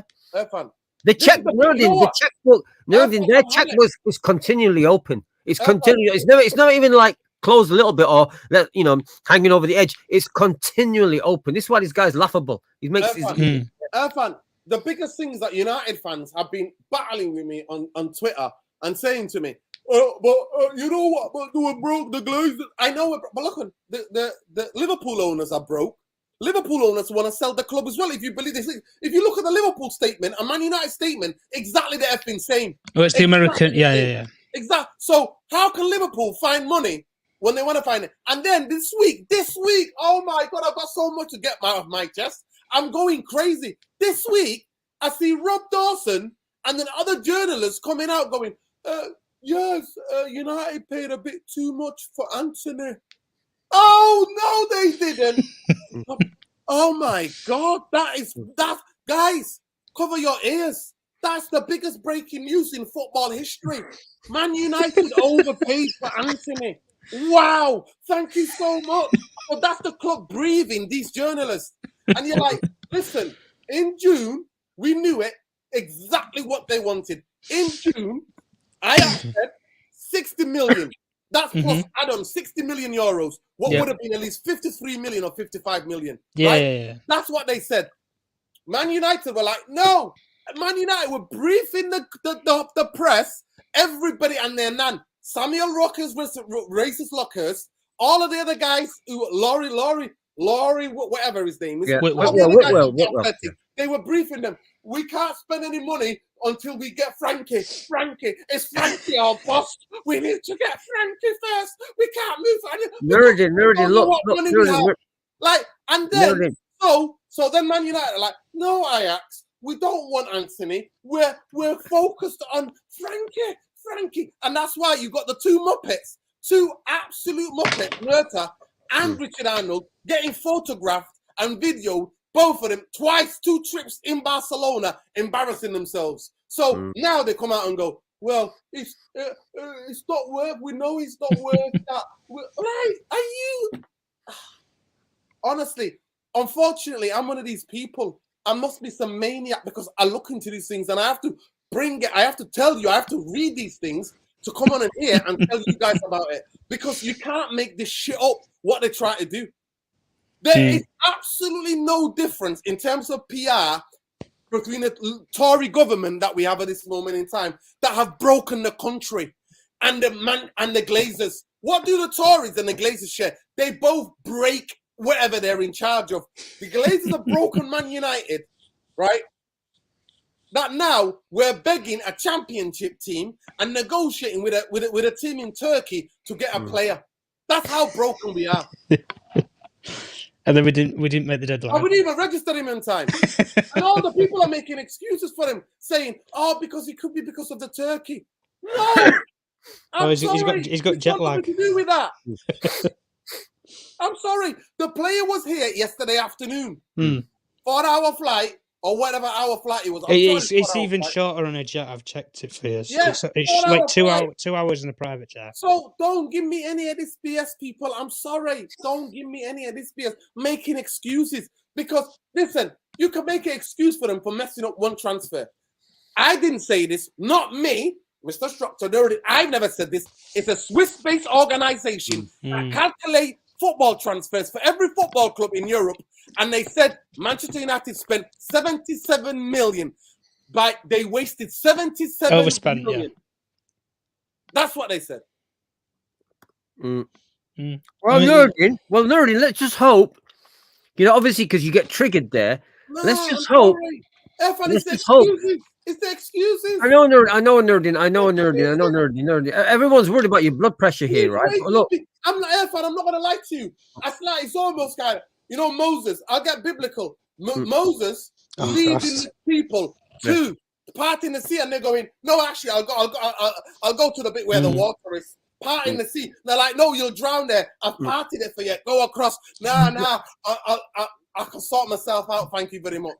Nuruddin's medicine's coming. Your vaccine is coming when the Glazer family get this sale over the line. Yeah, I'm telling you. Yeah. Do you know what? Right. Let's just hope for your blood pressure and your heart's sake, that this deal goes through, because everyone obviously is like everyone in the fan channel the comments say it's like worried about your blood pressure, Nuruddin. They can't. Imagine if they go back on all this, like the reaction. Look how patronized this little shit is here. Look how patronized he is. Take a chill pill. Why? You know why I can't take a chill pill? Because you like this. You know the reason why I can't take a chill pill? You came out before. Oh, it's because of Turkey. Well, you can't compare from Spain to Turkey. You're making it out like Turkey is fucking Australia. What are you talking about? Like the other side of the world? What are you talking about? Like we've signed the paper. Oh my God! No, it was South Antarctica. People like you, pal. I can't take a job because of people like you. Because you're there to make excuses. I know it hurts you. I know you know the truth. I'm a person that, regardless how painful it is, I'll say it because that's what they've done to this football. Yeah, but Nuruddin, what you do, right? What you do, Nuruddin, right? When you remind us of all this stuff, because I managed to put it to the back of my head. You remind me, and it comes to the front again. Yeah. That's what you trick. So you triggers you, and you send it out to everyone. No, it's not. It is what it is, people. Seriously, if you want the channel, if you're looking for a channel that lies to you and says, "Oh yes, well, of course it's from Turkey, and of course it's gonna take time, isn't it? And of course they can't register him. I mean, it's because of Brexit." You're on the wrong channel. It's because you tuned in. I'm sorry. You need but to. Nuruddin, that happens in life. And then, you know what? Maybe go to the sink, wash your face, because you're not watching that channel. It's totally the wrong channel. Here we speak about the 10 years and the carrying on of the incompetency of this football club. Obviously, this is literally the true clues of a true United supporter, man. Like, this is what you're gonna get with Norton, right? Like true passion right here, man. Emotion, like, yeah. Exactly. True emotion right here. You're not gonna get any sugar coats, no pretending. Like this is literally the evidence of a true United supporter, you know what I mean? Just absolute emotion. So no naive benefit of doubt bullshit, yeah? Exactly. Yeah. What does he mean by this? What are you trying to say? Turkey is brown. Think about what? I don't understand what that one means. I don't know. I know what that means. Yeah. Can you clarify that? Go on, Jesus. Explain what that means, yeah? Jesus. But wait a second, Nuruddin. So just while we've got on this, what was your view? What's your prediction for tomorrow, by the way, quickly? What did you say yesterday? To me, the biggest thing I said, listen, there's no shame in losing in a game. There's only three outcomes in a football game. You win, you lose, you draw. If they play with intensity and they play with aggression, and Man City are better than us, or were better on the day, or had all the luck in the game, fair play. I will be there late like that, clapping them off the football pitch. If they don't show any aggression, if they play that the cowardly way they played at the Etihad, and I told everybody, and everybody's like, "No, City are just they're out of this world." No, they're not, because Brentford fucking beat them. Yeah, because they gave them a game, even though they lost. You know, it's funny because you know what Stuart Pearce said. Everton went there and gave them a game. Nuruddin, do you know what Stuart Pearce said today? Let me finish. So tomorrow, I'm going to be in the stadium, and I want to see them in because a derby is a leveler. That's how I grew up watching football. Watching Man United Liverpool, watching Man United City. Derby is a leveler. Form goes out the window. So tomorrow, people in people's faces, I want to see City have to earn it. They have to earn to get the win. And I want energy. I'm not going to forget energy. I want aggression at every challenge. I don't want anybody ducking out of any challenges. I want everybody to be ready to fight for that badge. That's what it is. Because what happened at the MCAD was humiliating. And like I said, it was. Yeah. Don't let me repeat it. So if they do that, Irfan, and they still get beat, I will be there clapping them. Because you know why? I'm 1 in a million because most other fans don't agree with me. I say this. I say there's a right way to lose and there's a wrong way to lose. Yeah. Yeah, I'd agree with that. But I was just going to say, because what gives this game sort of an unusual sort of twist to it is that obviously the mind games go on, on both sides. Oh, we're playing better. They're on bad form. And then obviously losing to Southampton and not getting a shot on goal, like, not hitting a target on goal, which is something you don't say with City. Like, even I have to slap myself when I think of the fact that they didn't get a shot on target against Southampton, which is a new. So if I was a neutral psychologist, I'd be saying, so wait a second. Okay, we got the mind games on either side. But the players themselves at City, who are invincible to a degree, are thinking to themselves, wait a second, we didn't get a shot on target. So, strong team as well. It's not foolish to say that might play on their minds too. That because that's a new thing for them. That is completely new. That is out of the box for anything that they do. And this is what Stuart Pearce said. He said he's watched them this season, and it doesn't matter how far they're behind in the game. He's watched them. He always knows there's energy. Even if they don't win, that they come back. He said Southampton was the first game he didn't see that. He didn't see that in City. So I'm just saying, it might not mean anything. I'm just saying what is the new twist psychology-wise. This game means a different thing, innit? It does mean a different thing, yeah. Listen, I gave my team, to me, some of you are going to laugh, and you can laugh, and that's my opinion. I prefer Rashford off the left. I don't want him to be the striker tomorrow. Yeah. So if anybody, obviously, because they didn't register the guy that we bought in time, I will play Elanga up front. I will play Elanga as a central guy because listen, he's got pace. And I'll play Rashford off the left, and obviously Anthony's going to play. Oh, no. I don't know, but wait a second. He's saying Martial's out already. Oh, yeah. Well, he said he's injured, so he might be fit. He said he trained today, so I don't know what it is. Irfan, I'd rather have 1 minute, Malcolm. You can come in and you can tell your team. I'll say it simple. I'd rather have Irfan, a fit player on the football pitch, even though they're not the quality of the guy who's replacing them. I don't want any excuses. I don't want Martial, because that's the excuses people are giving about Rashford when we got busted 6-3. I don't want any excuses. So to me, one thing I'm not going to play tomorrow is the start of the game is to start Garnacho, because Garnacho cannot defend. A lot of people run off him. He's too young, and he needs to get. To me, he needs to get off this thing that he's some baller now, and he needs to know he has to work backwards and help back the left back. So for me, it'd be a disaster to start Garnacho tomorrow. I don't want to see that. I'd rather see Elanga with his pace up the pitch, because we've got no other option. We've got no other option. And see Rashford off the left, because I think that's where he will do more damage to this team, right? I don't think he will do it down the middle. I think he does it from the left. And of course, we've got Anthony, and he's done it because he gives us a balance on the right-hand side. And I would not have played him if Sancho was fit. I would play Sancho. That's what I would do. But go ahead. But the midfield for me, no Eriksen either. I'd rather play Fred, Bruno, Casemiro, and the back five pick themselves. But other than Diego Dalot, Wan-Bissaka is going to play now. I'm worried if they score early. I'm very worried if they score early. That's my worry. That's another thing. Your favorite. Yeah. That's another thing. Yeah. If City score early, then it's curtains to me. But then again, I think.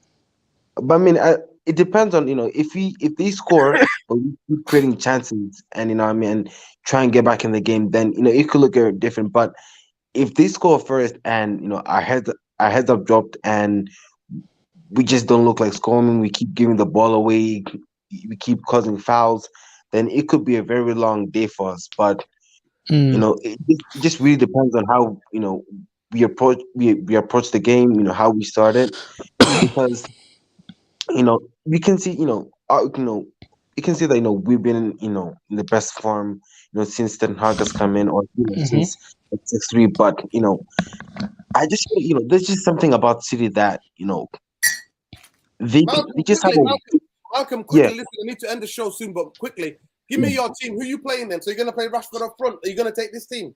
Are you playing this team now? What Aaron Pundy put there? De Gea, Aaron Bissaka, Ferran Martinez, Shaw, Casemiro, Fred, Eriksen, Bruno, Rashid. No, Bruno, no. That, to me, no way. Bruno is no good. Bruno Wait a second, Ernie. That's his team. That's his. It's Arun's team, yeah? But I'm saying to you, Bruno, he's playing Bruno as like on the right-hand side. No way would have played. No, he could play midfield 4 and play Anthony and Rashford as a front 2. Yeah, no, I wouldn't play that. I would not. What's your team quickly?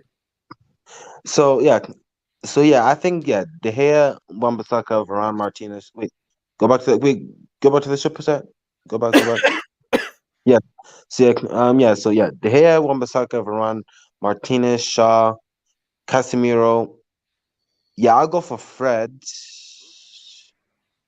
Yeah, I'll go. Yeah, Casemiro, Fred, Bruno, and then Rashford, Anthony. Elanga, I'm not really too sure, but you've got Garnacho as well. Garnacho, but to me, I don't know if Garnacho is ready to.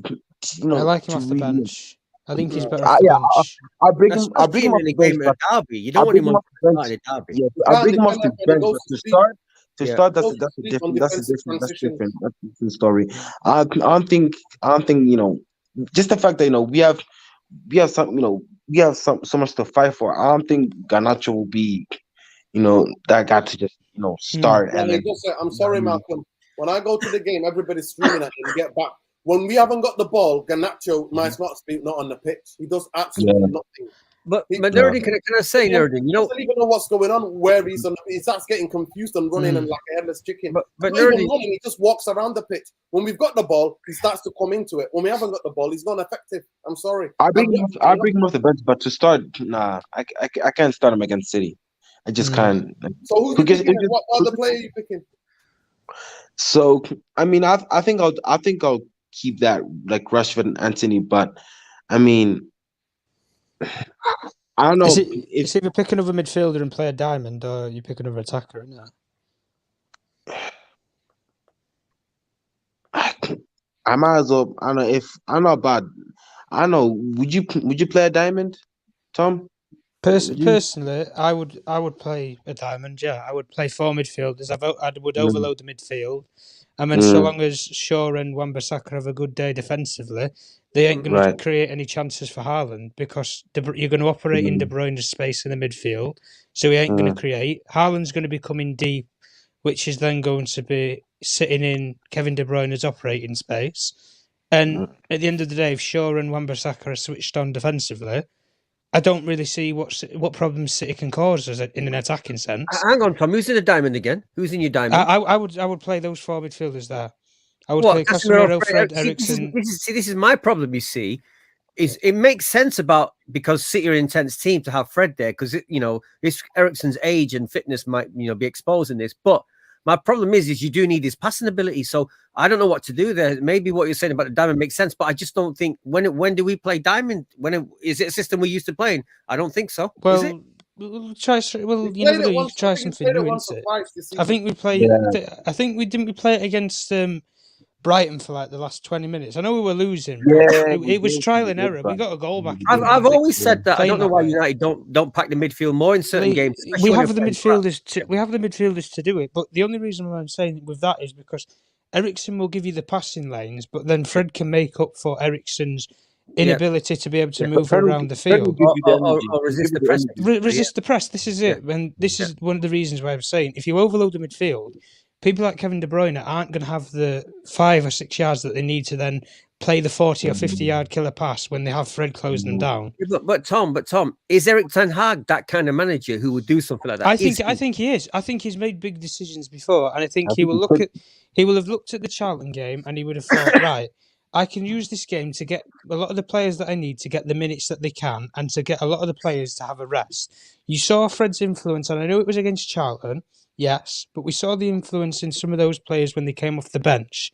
Yes, it's against Charlton, but when you look at the sort of passing lanes that we was playing against Charlton, it was very similar into transition for the final 20 minutes of the game where we scored 2 goals, very similar of a mould how we've played a triangle sort of pattern, and then you play it into a diamond when you add an extra midfielder in.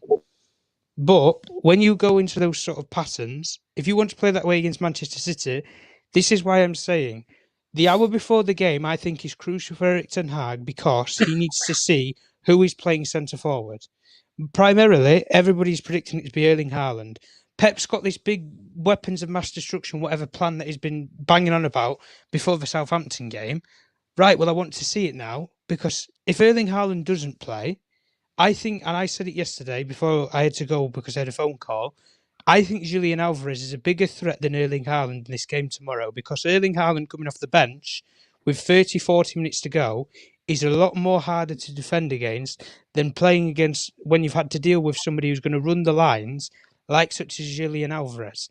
Because Kevin De Bruyne can play that ball in behind for someone like Alvarez to run onto. And if we're going to go toe-to-toe, which this is the only thing that I'm going to say, and the last point I'm going to say is, I want Erik Ten Hag to go toe-to-toe. I want to see what this team is capable of. And with what Malcolm said about going a goal behind and stuff, honestly, I wouldn't mind us going a goal behind, and I'll give you the reason as to why. Because I think it's going to show if this team has changed or not, and if the mentality has changed. I agree with if they've got the balls or not to come from behind, but to come from behind and win. Because we saw it in such as the game against Arsenal. When Arsenal got back in it, the mood completely dropped. But we found fifth gear and we completely overrided them with those last two goals. And we blew them out of the water in that game. With the Spurs game as well, complete control. Dictated how Antonio Conte's team was going to play. It was like we was mastering the puppets with Antonio Conte's players. It was like we was moving and playing chess. And in Erik Ten Hag, in a way, tomorrow with Pep, he has to play chess. He has to have players move. The main thing tomorrow isn't going to be players or isn't going to be set pieces. It's going to be movement that will win the game tomorrow for either side. Right, Tom, listen. Right, 100%, we get it. We did a preview yesterday. Big up to you, bro. Irfan, quickly, who you can play? And some people are saying to me, no Alanga, so who are you going to play then? Who's the player in our squad that can play? Play Martial, He'll play Martial. No, my Evan is injured. I don't want any excuses. That's what I've said to you. If he's not trained all week, what's the point in him playing? I don't want somebody limping around, moping around that football pitch. I've had enough. I want fit 11 enough to start tomorrow. So if you guys tell me who you want if you don't want Alanga, because I'm sorry, your club is so fucking incompetent. What they did is they didn't register the guy that could have played, who don't need preseason, who don't need to get used to anything. He could have started tomorrow. And they said, nah. So that's what it is. So who are you going to play? Unless you play a diamond midfield and you're going to have two up front, because why take Rashid away from where he's been scoring the goals all season? It's been down from the left-hand side majority. Unless you want to play false nine, then, and you're going to take the risk of that. But this is the thing. And you know what? Options are there. We've tried Bruno as a false nine, and he's Eriksen. We tried Eriksen as well against the game against Brighton. Yeah. So play somebody that's going to make the City defenders think. Even though if you don't think he's quality on the ball, he's going to make them think like, oh, we can't push up because his pace has been behind us. So at least do that. And by the way, last time that he played in a big game at Old Trafford, he started. Guess what? He set up a goal for Sancho against Liverpool. But some of you are quick to forget, aren't you? You're quick to forget. You're good to enjoy that win over Liverpool. Who set the Sancho up? Yeah, but it's one goal. It one goal, one game. No, this is the problem. There's no but what I'm saying to you, though, but what they'll say is, oh, he's got no composure. I'm hearing it all the time. Listen, he's in the team for a reason. 3 managers have liked him and kept him in the squad. At the end of the day, because he's not flashy. And when you're in the stadium, he makes a lot of runs off the ball, but our midfield don't spot it. That's not his fault. Not every player has to be techie. Yeah, but none of the fans, that support him much though. They always say Evan, because it's the FIFA generation. And listen, this and that. If you don't do a pirouette, if you don't do a 360 and make somebody, you're not a footballer. Yeah. No, you're right there. You're right. It takes different types of people to gel as a team. And a guy to squad. And I'm sorry to say, but Matt, listen, don't say that to me. That's a horrible take. He's in the squad of Man United. And if Martial's not fit, you have to play him. Because I didn't send him alone and he didn't get anyone better. You had a year to go and get somebody better. So that means, Nurdin, that means Eriksen's not in your team. You're going for No, Eriksen's Elanga. not on my team. No, because I'm more with David Tom though. Garnacho- I think what Tom says makes more sense. Listen, the same as Garnacho. But I can't see Erik Ten Hag going with 2 up front. I can't see that. Listen, same as Garnacho, he goes to sleep. He goes to sleep too much. He goes to sleep too much. I'm sorry to say. If you do want to watch the Brentford game, in the minute and a half that De Gea made 2 saves or 3 saves, 2 of the chances were made on the side of where Eriksen and Garnacho were. They're both going to sleep. Both of them go to sleep because they're both attacking instincts. And Garnacho has to learn the defensive side. If he's going to be a good player, he has to learn. He can't be like, oh, I'm Ronaldo. No, you're not Ronaldo, mate. Ronaldo was doing incredible things at your age, mate. You're not Ronaldo. You're not Ronaldo. You're not. I'm afraid to know you are Garnacho. Alexandro Garnacho, not Ronaldo. So you need to work back and do your donkey work, mate. You have to for a team to be successful. But yes, we're going to leave it, people. So don't Right. like it. Before we go, what final score predictions be last thing before we shut down? For me, like I said to you, for me, the biggest thing, fan tomorrow, because of the cowardly way they played, the result is not the biggest matter to me. You know what matters to me tomorrow? The biggest thing I'm looking for is the aggression and the intensity which they play with. If they play well and lose, I'll still clap them off that football pitch. But a lot of people think it's going to be a draw. A lot of people think it's going to be a draw. What's your prediction, though? Now, listen, I can't see Martial not being fit. I can't see Man United winning this game without having a proper central striker. I can't.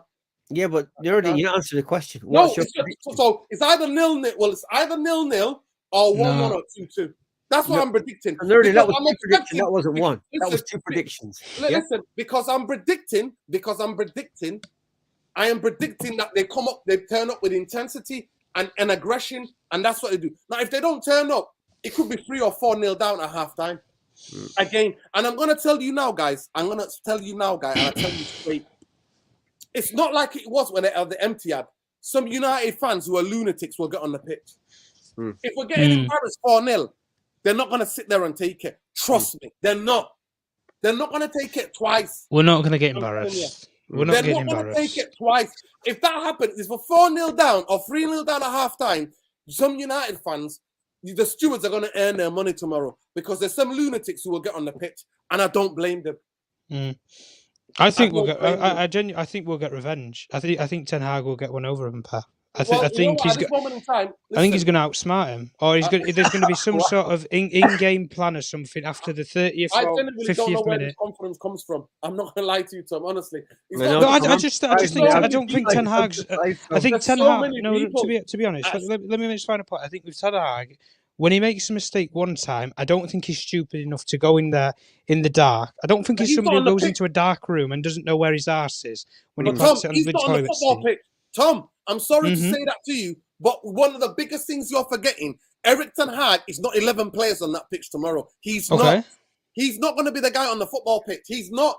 So, but he is the mastermind who has re-emerged half of these players' careers. And listen to me. Erik Ten Hag came with a game plan, and in the press conference after that game, he came out and said they abandoned everything I told them not to do. They went and did it. They did not listen to anything I said, and they abandoned it. But ever since that game, they didn't know him very well then. They didn't know him very well then, remember. They didn't know him well. Well, at the end of the day, knowing him, not knowing him, at the end of the day, to me, City have the better players. City have the better squad. The only guy who's injured out of their whole team is Stones, which most City fans think he's shit. Most City fans he's not. He's been their best defender this year. I think he's their best defender. Alongside with Ake, I think he's the best defender. I'm telling you, he has an Ake as well. Yeah, but Ake doesn't get forward. Ake and Akanji as well. But Stones has been their most reliable as a defender. Majority of the City and pushing up as well. Let me just make this point. The majority of City fans I speak to, right? Maybe you speak to different ones. They tell me Ake and Akanji are two because they both got pace and they can. Teams can't break on us like they usually do because they're both competent and they can defend the one-on-ones and they both got pace. That's what they say to me. They don't think Stones is good enough. He might have played good for 5 games or 6 games, but majority of City fans I know, they wanted this guy out last year, the year before. They were like, get rid of this guy. What is this guy? We used to make the jokes and go, the guy went to work at Tesco. I used to have a laugh with City fans and go, oh yeah, I saw Stones. He's at Tesco's. He's working in the bakery at Tesco's. That's what I used to say, honestly. because he was missing for a long time. I don't know what's happened to Diaz, and they've got other options. They've got Laporte. So Diaz is long-term out, that's why. The only one who's not fit tomorrow is Laporte. Mm-hmm. Sorry, Stones. Laporte is fit. Diaz is fit. Everybody Akanji, Ake, yeah. That's it. They've Walker, got all of them are fit, man. They've got everybody. And the biggest thing about some of you guys saying, we cannot play Elanga. I'm sorry to say, he's a registered Manchester United and he's in the squad. So in terms when you get injuries, somebody who can play down the middle, right? He's the only one in there. The other, Hugo and these guys are too young, right? Tenhag, he's not going to play them. Well, he's not played Palestri for 6-7 months. He gave him 10 minutes in 7 months. So he's not going to play Hugo or the other guy, is he? He's not going to play them. So or is he going to shock us? Are we going to see some sort of shock? Palestri gets a chance, or you see Garnacho? I don't know. He's going to play as a false nine or whatever. Like, that's the thing, Tom. different? That's the thing, Tom. No, I think he's going to. None of us really know. Listen, but we're only speculating. None of us know. Listen, I think he's most likely if Martial's not fit, and for me, I do not want any excuses. I want to judge the 11 on the pitch. So when I come here to do the match reaction, I don't want any youth jumping on the comment going, well, he was injured. I don't give a damn. I don't care. I do not care if he shouldn't play for me because you're a detriment to the fan base. You're cheating the fans, and you shouldn't. To me, if you're injured and you're playing, you should give the wages to a charity. Donate your wages to a charity. Why? Because you're cheating the fans. You're cheating your players as well. You're cheating the manager. You're cheating your fellow players by being injured, and most importantly, the people that effing pay your wages, which is the fans. Well, I mean, half of this squad rubbed us blind for about 4 months last season. At the end of last season, the whole season, the whole season, if you want to include the Solskjaer reign. For me, it's simple. If you're not fit, do not put your hand up and go, "I'm fit." No, get off this. No. So that's why I said about Elanga, because I'm not choosing him. I did not put him in the squad. The club has. Eric Tenhag played him against Liverpool, and he did well in the big game. So, all right, Nerdy. One final question then. Final question. But if you want to do that, and you want to go static 4 midfielders, then you'll know when we break on them, we won't have. There'll only be 2 players to hit. 2 players to hit. And it'll be only Anthony. And we know already Anthony might as well be another midfielder because he slows the play down. That's what he does. He does. If you put him through 1-on-1, he'll check back on his left foot other than taking it and going forward and making sure the defender brings him down like Garnacho does. You see Garnacho, as soon as the ball is played through behind the... don't play Anthony then. Put him on the bench, haven't you? Listen, look, you know what Garnacho does? Garnacho's so clever at this age. He puts his body in the way of the defender and the ball. So if the defender touches him, what happens? It's a penalty. You know what Anthony does? Fucking checks back and relaxes. I'm like, what the hell are you doing? You should hear the groans in that stadium, fan. When Anthony does that, when we're on a quick counter, on a quick transition, Anthony checks back on his left foot. And we're like, what the hell are you doing? Yeah, but Nuruddin, he plays on the right and he's left-footed. Explain that one to me then. No, because that's what they do, fan. That's what Mahrez does. Where does Mahrez play? Of course, but Mahrez comes inside at speed and actually forward. But Anthony has to learn that. Do that. Anthony will always go back. Listen, but that's what I'm saying to you. The moans and groans in that stadium, if you could hear the moans and groans in that stadium when he slows things down. So I heard them myself a few weeks ago. I heard them. If we play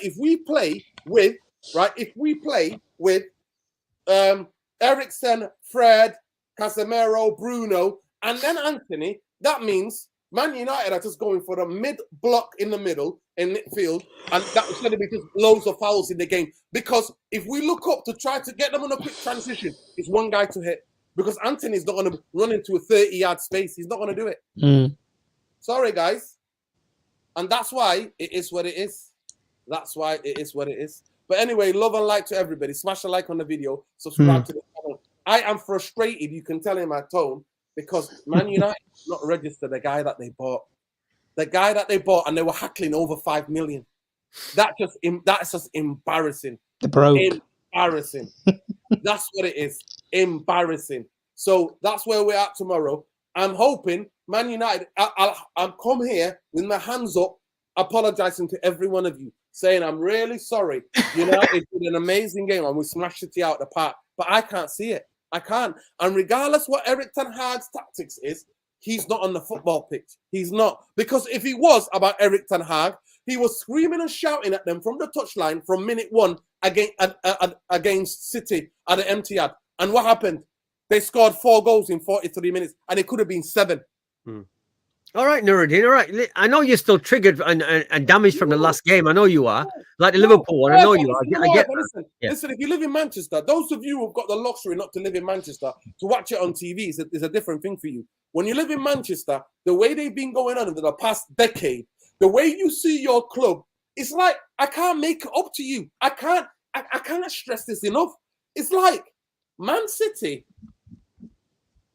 have everything in order, and everything what Fergie built crumbles by these guys.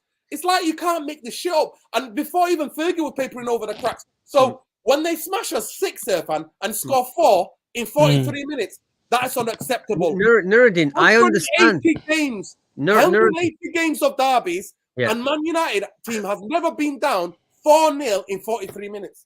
Nuruddin, I understand. It's every true Man United fan's biggest, worst nightmare. Listen, a lot of the people who are in the chat and that, there's some people who live in Manchester. A lot of people don't. They don't live in Manchester. They don't know what it feels like. Listen, I don't mind getting beat, getting beat 2-1, 3-1 even. To be humiliated. Be humiliated. Where our fan base walked out of the stadium at half-time. That's what happened. I think there was 300. I must have been like 400 United fans left in the stadium. And you know, the cameraman didn't even pan to the fans because he felt sorry for us. I swear to God, on that day, I'm getting the most phone calls from coming out the stadium. Are you watching this? What the fuck is that? And they're all blaming me, lot of man, because I said Ten Hag is the right manager for us. I kept telling them, they're like, get him out now. I did not come out and say it, but if I would have played you and read you the messages I've been getting from United fans who pay their hard money for a lot of money for their away ticket to get into that stadium to support that team and the team to do that. Nah, man. So for me tomorrow, it's not even about the result. When you've asked me, Irfan, about this result, I'm not focused on that. Tomorrow, what I'm watching is energy, aggression, and being in people's faces. That's what I want to see. Nobody jumping out of 50-50. Nobody shaking a challenge. That's what I want to see. Whatever happens, if they do that, the result will take care of itself. The result will take care of itself. In football game, there's so many scenarios where you can be unlucky. So many scenarios. So many. And all things can happen. You could get a red card. And I still won't blame them. If they get hammered and we get a red card and they try, like we did, Irfan. I was at the stadium when we got beat 6-3. When that Borotelli did, oh, why is it always me? I was in that stadium. You know what? The whole of the stadium was jumping. We were 3-1 down. We were 10 men down, and there was about half an hour to go. And you know what? Guess when City scored their goals? 3 goals. It was in injury time. So and the idea that some of you think it's going to be Casemiro, oh, we're going to win because of Casemiro. No, I'm sorry to say. Of course we're not going to win because of him. By himself. He's not playing against City by himself. Casemiro is in a team, and it's going to be 11 against 11 on that pitch tomorrow. That's what it is. They've got the better bench. They can make 5 substitutions that are world class tomorrow. 5 substitutions are world class. Okay. That's the difference. Well, we'll see. That's the difference. So for me, will be. I'm going for a 1-1. My prediction is 1-1. 1-1 is mine. Well, that's you. And a lot of reasonable fans are predicting that. Some United fans are thinking. I'm obviously a reasonable fan. And this and that. I'm going 3-1, Man U. He's going 3-1 still. I'm going 3-1. I'm going. I'm on the chain, man. Let's go. Listen, I hope so. I really hope so. Casemiro Mascalax tomorrow. I hope so. Because you know what? What Pep did, he took the piss out of us that much. At half time, I think he made substitutions. And 50 minutes, 60 minutes, he bought on 5 players. That's how crazy it was. And United fans are ringing me going, because I switched the game off. I was like, I'm not watching this. I switched it off at 43 minutes. I rewatched the game after the game was over. But I was like, nah, what's the point of tormenting myself? I live in this city, mate. I have to deal with City fans. What's the point of me tormenting myself watching this shite when they gave up when it's 4-0 in 43 minutes? Yeah. Mm. It is what it is. No. In my lifetime, I don't know them as bad as that. I won't lie. No. I know they trigger you badly, but I've learned to cope with it. But I understand No, they are it's the not worst. about triggering. At the end of the day, on that day, I put the Glazers aside. There's 11 of them on that football. Yeah, pitch. no, of course. And they went there like cowards. They laid down. No, they weren't. It was cowardice. It was football cowardice. Yeah. It was cowardice. It was They were cowardice. all cowardice. They were just like running around like headless chickens. And I even, if you watch my match reaction, I even gave it to Van Gaal. I was like, what the hell are you doing? You know what I'm going to do to make myself better now, Nerd, after this? I'm going to watch United's 3-1 against Arsenal after this. I'm going to find it on YouTube, okay? Help me, feel a bit better, yeah? Listen, it's a record. We might as well stay live now, quickly. Malcolm, what's it for the score is going to be, quickly? What's a record? What are you talking about is a record? 2 hours. stream. 2 hours live. Oh, my God, is it 2 hours? Oh, my God, man. Go ahead, Malcolm. I'm on overtime. I want overtime today, Nerd. I want overtime, okay? Go ahead, Malcolm. Okay. I said 1-1. I said 1-1. Yeah. 1-1. Huh? 1-1. To me, I think the 1-1. prediction is 2-2. 2-2. Okay. Tom? Yeah, 3-1 2-2. Sorry, United. you said 3-1. Okay, there you 3-1. go. Then. There you go, people. Right. That's a record for the man. Let everyone in the chat say what's their predictions. Come on, be serious now. Don't mess around. Give us your honest predictions. How you see the game tomorrow. Go on. Here we go. Some United wins. Come on, let's have some optimism. Here we go. We've got 2-1. Stein United says 2-1. Yep. Some encouragement. Come on, let's go. Come on. Wow. And, Gavin Williams is on the uh, hype train with me. Get up. what was that? I'm gonna go back there. The end Statham said what? I missed it there. Go back. 3-0 United. Arun says 4-3. End Statham says 3-0 to Man City. Was it Man United? I didn't see that. United. United. Arun reckons 4-3. I don't know what Arun's taking today. Ziad says 2-1. Gavin says 3-1. Alicia, what? 1-4 or 0-0? United get beat 4-1 or 0-0. Right, wow. 100% ways is I missed that. What was that? 100% ways. Go back. Look at these. Hang on a second. Look, Jesus reckons 3-0. Wow, look at these predictions. Pretty all United. Yeah, Jesus says 3-0 defensive masterclass. Stephen reckons Creamer reckons. Tom convinced me. Tom's going for 3-1. What are you talking See about? what I mean? You've gone for a draw. Tom's gone for a win. When Sheffield Tom Jesus hypes goes us for- up, we bring it home. Look at these, man. Look at this. Zigo said 6, yo. Zigo said 6 United, yo. That's crazy. Look how gassed up the United fans are. They're all going for wins here. Look, all of them saying win. Everyone's going for a win. Come on. You're out of touch with the fan base. Look, No, listen, I'm not out with them. Listen, all I know is that Brentford showed aggression and intensity. Big City. All I know is that Southampton pressed them hard, showed aggression and showed passion and showed intensity. and they didn't stop the whole game. Southampton didn't stop the whole game. Like I said to you, if Man United go on that pitch tomorrow with the right attitude and show intense and aggression, the result will take care of itself. All right, Nerd, I don't remember. When's the last time United showed aggression? Do you remember the last time United showed aggression? The last game was against the best game I've seen in a decade was when I was at the game Spurs versus Man United. For 70 minutes, Man United played the perfect game. 70 minutes. Which one was that again, Nerd? Which one was that one? Spurs. 2-0 Spurs. Yeah. Okay. Yeah. Wow. Let's see. Well, look, most of them are saying we're going to win. Okay. Yeah. Anyway, guys, that's the record for United. Real therapy. It's been a proper therapy tonight, mainly about me letting it out. My frustrations with this football club. Jesus reckons. Jesus says a projected anger, not therapy. This is. That's what he said. No. It's therapy. You have to let it out. Listen, it's just up. It was the upset of United being battered so badly. That's what frustration came out. No, it's not. It's therapy. It's the United being incompetent. It's United being incompetent. When you've No, got it your should main drive striker every injured, time crazy. listen, you've known it for a week that Martial has been injured. Register the guy that you're buying. Register him to play till tomorrow. That's what you do. It's just shocking. It's absolutely shocking. It is what it is. Well, Wendy says 2-0 City. Say that again, yeah. Wendy says the double and triple team Rashford and we're in trouble. There you go. Yeah. Well, to me, if Rashford plays in the middle, they're going to double and triple him. Of course, they're going to do that. They're going to do everything because United don't score with it. If he doesn't score, United are going to score. How are they going to score? So it is what it is. It is what it is for me. It is what it is. So hopefully, I'll be at the protest tomorrow, even when it's pissing down with rain, and hopefully a lot of people turn out for the protest as well. But big up to every one of you. It's been a good show. We've had an exclusive from Tom. Make sure, please, you follow Tom, and make sure you follow. Let's hope he's real, the exclusive. Let's hope he's got some honesty and depth to the exclusive. Make sure you're following Malcolm at Malcolm Lisa on Twitter, and is that you on Instagram as well, Malcolm? Yeah, I'm on Instagram, so you can catch me on all social media apps. Yeah. It's just my first and last name, so nothing to worry. Malcolm Lisa, yeah. And that's it. And then that's what you do. Irfan as well. Irfan Rainey on Twitter, and then Irfan on music on Instagram as well. But big up to every one of you. It's been a brilliant show. I've got a lot off my chest. That's what it is. Like I said, my friend's auntie said to me the other day, you know, in that YouTube business, I can hear you when I'm bloody about to go to bed. You're always banging on about the bloody Glazers. Who are the Glazers?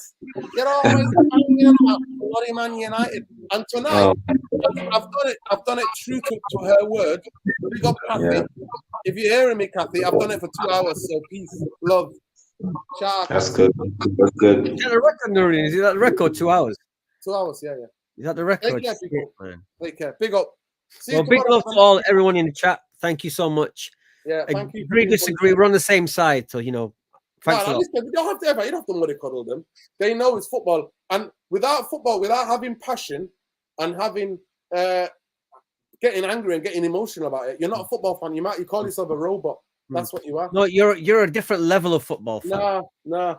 I'm just somebody who's been battered psychologically by effing Glazer ownership of Man United. Yeah. No, that's what every true fan has been. Every true fan has been there. That's what it is. That's what it is. And they can't even do the simple things right because you got people like Jesus making excuses for them, going, "It's Turkey." He's hilarious. Big up Stephen Kramer. Stephen, we're not seeing you. Hang on. He says Nuruddin. He says we need difference in opinion. It can't be echo chamber. It's certainly not an echo chamber here. I don't agree with Nuruddin on everything. So why do you think? I mean, do you think that the chat here is appearing magically? Do you not think I put them on? Do you think if I wanted to hear my own opinion, I wouldn't just post what you're writing? No, he knows. No, he's making it a wider point. No, it's definitely not an echo chamber. It definitely wouldn't be that. What are you talking about? No other effing channel. Some fan channels are echo chambers, though. Some are. Yeah. No other United fan channel or football channel interacts with the comments as much as I do. I'm sorry, only Saeed, I think. Saeed interacts with his community. That's the only other person. And I don't care if it was 100 of you, 100 of you subscribers, or whether it's 5,000 or 6,000. I don't care because that's what I want. Irfan will tell you, I'll go anywhere in the world. I chat football with everybody. Yeah, he does. That's what it is, mate. So if it was a dictatorship and what you say or an echo chamber, echo chamber, I would not be doing this. And what you do, Nuruddin, you'd have like some kind of sensors wired up to us. And every time we said something you disagree with, you press it, we get electric shock. Yeah, exactly.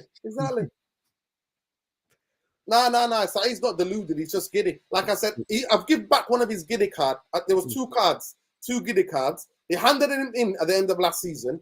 I've given one back to him when we beat Arsenal and we beat Liverpool. And now he wants the other one, but I'm not giving it to him. I've told him he needs to calm down because to me, we're not even halfway through the season yet. How much? Listen, I'm gonna look at for Saeed tomorrow, bro. I'm gonna look at my giddy watch for Saeed because to me, the way he was in the Big Six, man, I don't know, bro. I don't know. I just feel like every time Saeed talks, man, I get so worried, man. Just as a fan, bro. No, I don't get worried. Listen, Saeed predicted the lowest thing. Every time he's I'm a nerd. You know Wendy's view on this. Have you heard Wendy's view? Yeah, I already got it in the chat. Like I said to you, Wendy, I totally disagree with you. I'm sorry. When you've got competent people, you get the player registered. I'm sorry, there's no excuses. And won't be Irfan. It won't be the first time they've left. But read what she said, though. Read what she said. No, but I don't listen. For me, at the end of the day, the Turkish group can take Man United to court. There are sporting buddies that they can take Man United to court. Yeah, but maybe they don't want the hassle of that, Nuruddin. Maybe they don't want the hassle. No, Irfan, I'm telling you, Man United are going to pay that money because they've got 17 million, Irfan, from Ronaldo's wages. They're sitting on 17 million from Ronaldo's Okay, wages. but what Wendy's saying is totally plausible. Nah, but Irfan, I'm telling you If- now. With that is United, not an like you excuse said, to me. Nuruddin, we United owing over 300 million, no player release until the money hits account. That's Well, at the basically. end of the day, well, at the end of the day, I'm saying to you is that where you worry was the big transfers is not when it's 5 million or 3 million. I'm sorry, you don't Yeah, but worry about that. this is the comedy FC United. Remember, Listen, that's where we're at. I'm sorry to say, people, that's where we're at. That's right? That's All how right, it is. all right. Okay, I'm not, you've broken I the am not record in the here. school. I am not in the school. These guys have shown me enough how incompetent they are again and again and again. How many examples have I got to give? How many examples have I got to give? It's just, I keep repeating myself. I'm sorry. I keep repeating myself. Wow. Wow. That's a crazy take, bro. You've tuned into the wrong channel. No, he's joking, Nerd. He's not serious. Listen, it's not about you can joke whatever you want. You don't have to say that, Stephen Kramer. Trust me. I know I'm real, and I know that I interact with you guys is real because I always have a show with the comments. Every show is with the comments. Every show, even when we got guests on, it's always. I'm just intrigued to know which part of these world these people are from. I'd love to know where they're all from. All over the world. They're all over the world. I had no idea. Claire, I know Claire's from Midlands. She said it today, but yeah, I've got no idea where people are from. I know some guy said he's from Dubai. I do not give any of them a benefit of the doubt. Every one of those monks, I don't know what they're doing. And if your workplace, Windy, if they were that incompetent, these guys would be out of a job years and years ago. Yeah. So I'm sorry. I'm sorry. They move like a slugs, even on a loan deal. Wow. Ericsson was for free. And look how long it took for Man United to sign Ericsson. He didn't have to negotiate with nobody. And here, Windy, you're making excuses for them. I'm sorry. I'm sorry. I'm sorry. Ericsson was for free. No club to negotiate but Ericsson. And it took Man United a month and a half to sign him. Good night, people. It's been a pleasure. Please smash a like on the way out. Subscribe to the channel if you're not already subscribed. And if you want a little rosy, all telling you all positive, yeah, Man United, the Glazers, and yeah, Murder Madness and that, you tuned into the wrong channel, 100%. Hit that unsubscribe button. If you want that type of channel, I'm telling you, there's loads of toxic positive FC Man United fans. If you want real fan opinion, you come to this channel. That's how it is, people. It's blatant as that. It is blatant as that. That's what it is. Because you know what? One thing I have never in my life thought, I can't say that in case somebody hammers me and people hammer me in the comments. No. If tomorrow, I'm like, shoot me. If Martial's not fit, Ilanga starts up front. Rashford plays like I said, Nordin, we shall see. We shall see. That's my opinion. We shall see. We shall see. Big up people anyway. Big up Super Nick as well. Big up CM as well. Big up everybody. Take care. Yeah, big up Super Love Nick, and light. Love and light, people. Take care. See you after the match reaction tomorrow. Peace. Come on.